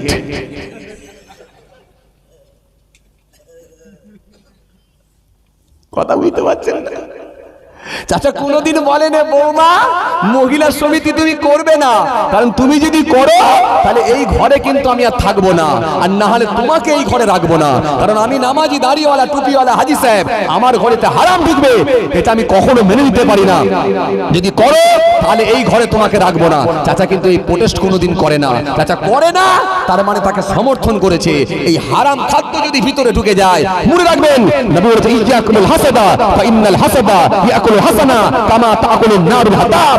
আল্লাহ রাসূল হাদিস পাকের মধ্যে আবার বলেছেন, সুন্দর করে বলেছেন, জি, ওয়ান জাবির ক্বালা ক্বালা রাসূলুল্লাহ সাল্লাল্লাহু আলাইহি ওয়াসাল্লাম, লা ইয়াদখুলুল জান্নাতা লাহামুন নাবাতা মিনাশ শুতি ওয়া কুল্লু লাহাবিন নাবাতা মিনাশ শুতি কানাতিন নার আউলাবি। আল্লাহ নবী বললেন, জেনে শুনে যদি এক জাররা পরিমাণ হারাম খাদ্য ভিতরে ঢুকে যায়, জেনে শুনে বুঝে যদি এক জাররা পরিমাণ হারাম খাদ্য ভিতরে ঢুকে যায়, আমি নবী বলছি ওই শরীরটা জান্নাতে যাবে না। কথা কিছু বোঝা যাচ্ছে বাবা? আমি আপনাদের প্রথমে কি বলেছিলাম? পাপ মুক্ত হতে হবে। পাপ মুক্ত যদি না হতে পারেন, দোয়া কবুল হবে না। দোয়া কবুলের 7টা শর্ত আমি পেয়েছি, কিতাবের মধ্যে এসেছে। তার মধ্যে 1 নম্বর হচ্ছে গীবত মুক্ত হতে হবে। নাম্বার 1, গীবত মুক্ত হতে হবে। গীবত মুক্ত যদি না হতে পারেন তাহলে কিন্তু আপনার জবানের দোয়া কবুল কবুল কবুল হবে না। আল্লাহ রাব্বুল আলামিন আবার কোরআনে কারীমের মধ্যে বললেন, ওয়ালা তাজাসসু ওয়ালা ইয়াগতাব বা'দুকুম বা'দান। আল্লাহ রাব্বুল আলামিন সুন্দর করে বললেন, তোমরা একে অন্যের দোষ ত্রুটি যেন অন্বেষণ করো না, আর কারোর পিছনে তোমরা গীবত করো না। যদি করো তাহলে কিন্তু আমি আল্লাহ ছাড়ব না। কোরআন স্পষ্ট ঘোষণা দিয়েছে। জি, সুন্দর করে আমার আল্লাহ বলে দিয়েছেন, বাঁচার কোনো লাইন খুঁজে পাওয়া যাবে না বাবাজি। হে তরুণিয়া নওজওয়ান জামাকেরা, ইয়া ভাই মুরব্বিয়ানেরা, শরীরকে দিবে বাবা। এই জন্য আপনাকে আমি যেটা বোঝাতে চাইছিলাম, ত্রুটি মুক্ত মানুষ হয়ে যান। ত্রুটি মুক্ত মানুষ যদি হতে পারেন, 1 ঘন্টার ইবাদত আপনার কাজে লেগে যেতে পারে, 1 রাতের ইবাদত কাজে লেগে যেতে পারে। যখন ইবাদত আল্লাহর কাছে কাজে লেগে যাবে, আপনার জবানের দোয়া কবুল হয়ে যাবে। জবানের দোয়া কবুলের জন্য নাম্বার 1 হলো আপনি গীবত মুক্ত হয়ে যান, গীবত থেকে আপনি বাঁচুন। দ্বিতীয় নাম্বার 2 নাম্বার হলো আত্মীয়র সঙ্গে সম্পর্ক ছিন্নকারী, এর জবানের দোয়া কিন্তু কবুল হবে না। আত্মীয়র সঙ্গে সম্পর্ক ছিন্নকারীর জবানের দোয়া আল্লাহর দরবারে কবুল হবে না। যদি কেউ আত্মীয়র সঙ্গে সম্পর্ক ছিন্ন করে দেয়, তারও জবানের দোয়া কবুল হবে না। আত্মীয়র সঙ্গে সম্পর্ক ছিন্নকারী এখানে নেই তো একটাও? কথা বলে না। মামাতো ভাইয়ের সঙ্গে ফুফুতো ভাইয়ের মিল নাই, খালাতো ভাইয়ের মিল নাই, চাচতো ভাইয়ের মিল নাই, প্রতিবেশী ভাইয়ের সঙ্গে মিল নাই। এমনকি বাবাজি, এমনকি দেখবেন ভাই বোনের সঙ্গে মিল নাই। বোনের বিয়ে হয়েছে 3 বছর হয়ে গেল, কোন একটা কারণে বোনের সঙ্গে মনোমালিন্য হয়েছিল, সেই বোনাই বাড়িতে যাওয়াই বন্ধ করে দিল। বোনের হকটাকে আদায় করে না বাবাজি, বোনের সঙ্গেও কোনো সম্পর্ক রাখে না। বোনটা কাঁদে কাঁদে আল্লাহর দরবারে বলে, বোনের হককে আদায় করে না। ওই ছেলেটা যতই নামাজ পড়ুক, দাঁড়িয়ে রাখুক না কেন, জান্নাতে যেতে পারবে না যে ব্যক্তি বোনের হকটাকে আদায় করে না। এই জন্য আত্মীয়র সঙ্গে সম্পর্ক ছিন্নকারীর জবানের দোয়াও কিন্তু কবুল হবে না। এমনকি আজকের সমাজে দেখা যায় বাপ বেটাও মিল নাই। আজকের সমাজে আপনি অবাক হয়ে যাবেন, ভাইয়ে ভাইয়ে পর্যন্ত মিল নাই। কথা বলে না, ভাইয়ে ভাইয়ে পর্যন্ত মিল নাই, এমনও আছে না নাই? বাপের 2 বিঘে জমি, 1 ফ্ল্যাটে 2 বিঘে জমি। এখন ছোট ছেলেও বলছে সামনের ফন্ড আমি নেব, বড় ছেলেও বলছে সামনের ফন্ড আমি নেব। দুজনকে কি আর একটা জায়গা দেওয়া যায়? শেষে বলল, এক কাজ করো, সামনের দিকটা তুমি নাও আর পেছন দিকটা তুমি নাও। যখন তাদের মধ্যে সুন্দর করে বাপ একটা সমস্যার সমাধান করে দিল, কিন্তু ওই ভাইয়ে ভাইয়ে কিন্তু গোলমাল শুরু হয়ে গেল, আর মিল নাই। কেন আমাকে ওই জায়গাটা দিল না, ভাই নিল? আর যদি বাড়িতে যদি বউ থাকে তাহলে তার কোনো কথাই নাই। ও কিভাবে বাবাজি আমার ভাইয়েরা অক্সিজেন দিতে হয় সে এমন দেবে না, সকালবেলায় শেষ। কথা বলছেন না কেন? হচ্ছে কি হয়নি? এই জন্য বাবাজি আমার ভাইয়েরা, যদি আত্মীয়র সঙ্গে সম্পর্ক ছিন্ন করে দেওয়া হয়, তার জবানের দোয়াটা আল্লাহ দরবারে কবুল হবে না। কেন রাসূল করিম সাল্লাল্লাহু আলাইহি ওয়াসাল্লাম বলেছেন, সুন্দর করে আমার নবী হাদিস পাকের মধ্যে বলেছেন, সুন্দর করে আমার নবী জানিয়েছেন, হাদিস পাকের মধ্যে আল্লাহ নবী সুন্দর করে জানিয়ে দিয়েছেন, আত্মীয়ের সঙ্গে যেন সম্পর্ক তোমরা ছিন্ন করো না। আন্না রাসূলুল্লাহ সাল্লাল্লাহু আলাইহি সাল্লাম ক্বালা লা ইয়াদখুলুল জান্নাতা কাতিউ রহিমিন। আল্লাহ নবী সুন্দর করে জানিয়ে দিলেন আত্মীয়ের সঙ্গে সম্পর্ক ছিন্নকারী জাহান্নামে যাবে। এজন্য আত্মীয়ের সঙ্গে সম্পর্ক ছিন্নকারী জান্নাতে যেতে পারবে না। এজন্য আত্মীয়ের সঙ্গে সম্পর্ক ছিন্ন করবেন না, এমনকি প্রতিবেশীর সঙ্গে আপনারা খারাপ ব্যবহার করবেন না। রাসূলুল্লাহ অন্য জায়গায় বলেছে 3 দিনের বেশি যেন তোমরা কথা বন্ধ করবে না। 3 দিনের বেশি যদি কেউ কথা বন্ধ করে দেয়, আল্লাহ নবী বলেন 3 দিনের বেশি যেন কথা বন্ধ করো না। 3 দিনের বেশি যেন কথা বন্ধ করো না। আত্মীয়ের সঙ্গে সম্পর্ক ছিন্ন করো না। সবার সঙ্গে আপনার অ্যাডজাস্ট হবে না, সবার সঙ্গে আপনার মনের মিল হবে না, তা বলে আপনি খারাপ ব্যবহার করবেন না, কারোর ক্ষতি করার মানসিকতা তৈরি করবেন না। আপনি আপনার নিজের জায়গাটা ঠিক করে আত্মীয়ের সঙ্গে সম্পর্ক ঠিক রেখে প্রতিবেশীর সঙ্গে হাসি মুখে কথা বলে নামাজ রোজা করে বেরিয়ে যাওয়ার চেষ্টা করুন। ইনশাআল্লাহ আপনার জবানের দোয়া আল্লাহর দরবারে কবুল হয়ে যাবে।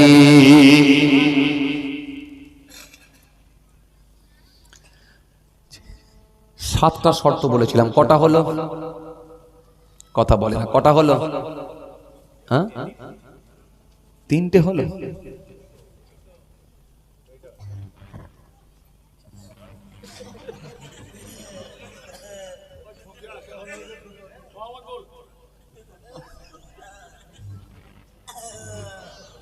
মারাত্মক হাসি দিচ্ছে। কটা হলো? 3টে। বলেন কি কি 3টে হলো?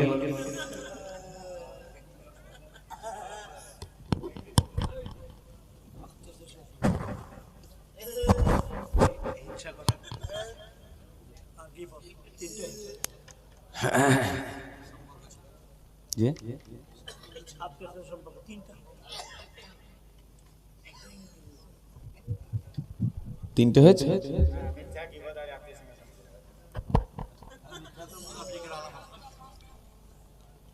মিথ্যাটা কি ওর মধ্যেই ছিল? হ্যাঁ জি ছিল, ওর মধ্যে তো ছিল না।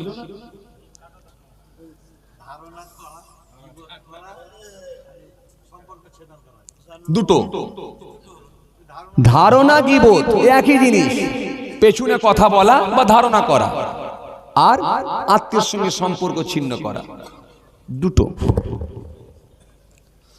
3 নম্বরে কি? 3য় নম্বরে বলা হারাম ভক্ষণকারী, এর জবানের দোয়া কিন্তু কবুল হবে না। হারাম যদি কেউ ভক্ষণ করে তার জবানের দোয়া কিন্তু কবুল হবে না। আল্লাহ নবী সুন্দর করে হাদিসের মধ্যে বললেন ইয়াতি আলান নাসি জামান লা ইউবালু মারহু মা আখাযা মিনহু আমিনাল হালাল আমিনাল হারাম।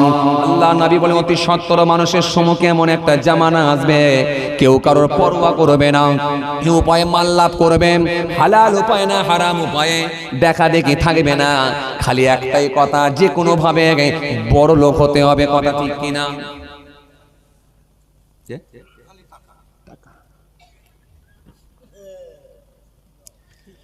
কেউ কাউকে মানামানি বলে থাকবে না, কি উপায়ে মাল লাভ করবে এটা দেখা দেখিও কিন্তু থাকবে না। এত বড় দাড়িওয়ালা লোকটা যখন হার্ডওয়ার্সের দোকান চালাবে সেও বলবে কি করে ধোকা মেরে বড় লোক হওয়া যায়। আপনি সহজ সরল মানুষ হার্ডওয়ার্সের দোকানে যাবেন, গিয়ে আপনি বালি কিনতে গেছেন, 6000-এর বালি, মোটা বালির দাম দিয়েছেন, আর বাড়িতে এসে দেখবেন 4500-এর বালি, পাতলা বালি পড়ে গেল। তার মানে ওখান থেকে 1500 টাকা বার করলো। এই যে হারাম খাদ্য খাওয়ার অভ্যাস আজকের দিনে খুব বেড়ে গেছে, এটা কিন্তু অব্যাহত। আমরা মনে করি শুধু মনে হয় লটারির টিকিট কাটা হারাম, আমরা মনে করি শুধু মনে হয় মদ খাওয়া হারাম, আমরা মনে করি শুধু মনে হয় হারমোনিয়াম বাজানো হারাম, আর মনে হয় কিছুই নেই হারাম। কিন্তু আপনি মোটা বালির দাম নিয়ে পাতলা বালি যখন দিনে এই 1500 টাকা খাওয়া আপনার জন্য হালাল হলো। আপনি যখন কুরবানিতে গরু বিক্রি করতে গেলেন, আপনি 20,000-এর গরুকে যখন 23,000-এ বিক্রি করছেন, আল্লাহর কসম বলছি 22,500 টাকায় কিনেছি বলে চালাচ্ছেন। এই যে 22,500 টাকায় কিনেছি বলে যখন চালিয়ে দিলেন, মাত্র 500 টাকা লাভ করেছি বলে 22,500 টাকার দাম বলে চালিয়ে দিলেন, কিন্তু কিনেছেন 20,000 টাকা। এটা কি আপনার কাছে হালাল হলো? হালাল মনে করে খাচ্ছেন কিন্তু জিনিসটা হারাম। আপনি লুঙ্গির দোকানে লুঙ্গি বিক্রি করতে গেছেন, ও বাবাজি 200 টাকায় লুঙ্গি কিনেছেন, ওই লুঙ্গিটা 250 টাকা দাম বলেছেন। কাস্টমার এসে বলল ভাই 250 টাকায় নেবার আমার ক্ষমতা নাই, তুমি যদি 200 টাকা দাও তাহলে আমি লুঙ্গিটা নিতে পারি। তখন আপনি বললেন না 200 টাকায় হবে না, তুমি 200 টাকায় আমি দিতে পারবো না। যখন বললো 200 টাকায় দিতে পারবো না, কাস্টমার বলল তাহলে নেবো না, আমি চলে যাচ্ছি। শেষে আপনি বললেন 200 টাকা নয়, অন্তত আমার কেনা দামটা দাও, 220 টাকায় কিনেছি, 220 টাকা দিয়ে যাও। কিন্তু কিনেছেন কতই? আল্লাহ নবী বললেন কে কোন উপায়ে লাভ করবে দেখা দেখি কিন্তু থাকবে না। একটাই কথা, যে কোনো ভাবে বড় লোক হতে হবে, দেখা দেখি কিন্তু থাকবে না।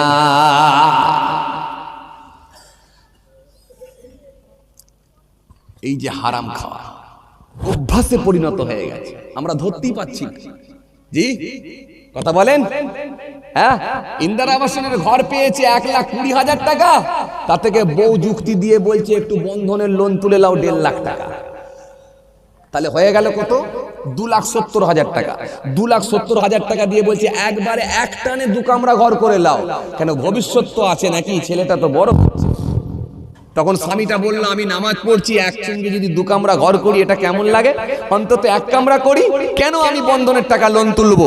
তখন বলল 2 কামরা বেশি করে বোঝো আমার থেকে, তুমি 2 কামরা একসঙ্গে করতে হবে, বন্ধনের লোন তুলে লাও, ওখান থেকে 1.5 লাখ টাকা, এখান থেকে 1,20,000 টাকা, পুরো 2,70,000 টাকায় 2 কামরা লোন। এই যে তুলে নিলেন, এই যে হারাম খাওয়ার অভ্যাসে পরিণত হয়ে গেছে, এই জায়গা থেকে বেরিয়ে আসা কিন্তু খুব মুশকিল। এই জায়গা থেকে যদি আপনি বেরোতে না পারেন, আপনার জীবনের দোয়া কিন্তু কবুল হবে না, হবে না। থাক, ছেড়ে দেন, যা হচ্ছে হোক না, ছেড়ে দেন, দোয়া কিন্তু কবুল হবে না। না হলে এতদিন তো দোয়া কবুল হয়ে যাবারই কথা। 18 বছর ধরে নামাজ পড়ছেন, নামাজ পড়ে একটাই কথা বলছে, আল্লাহ 18 বছর ধরে নামাজ পড়ে, আল্লাহ একটা ভালো জামাই মিলিয়ে দিই।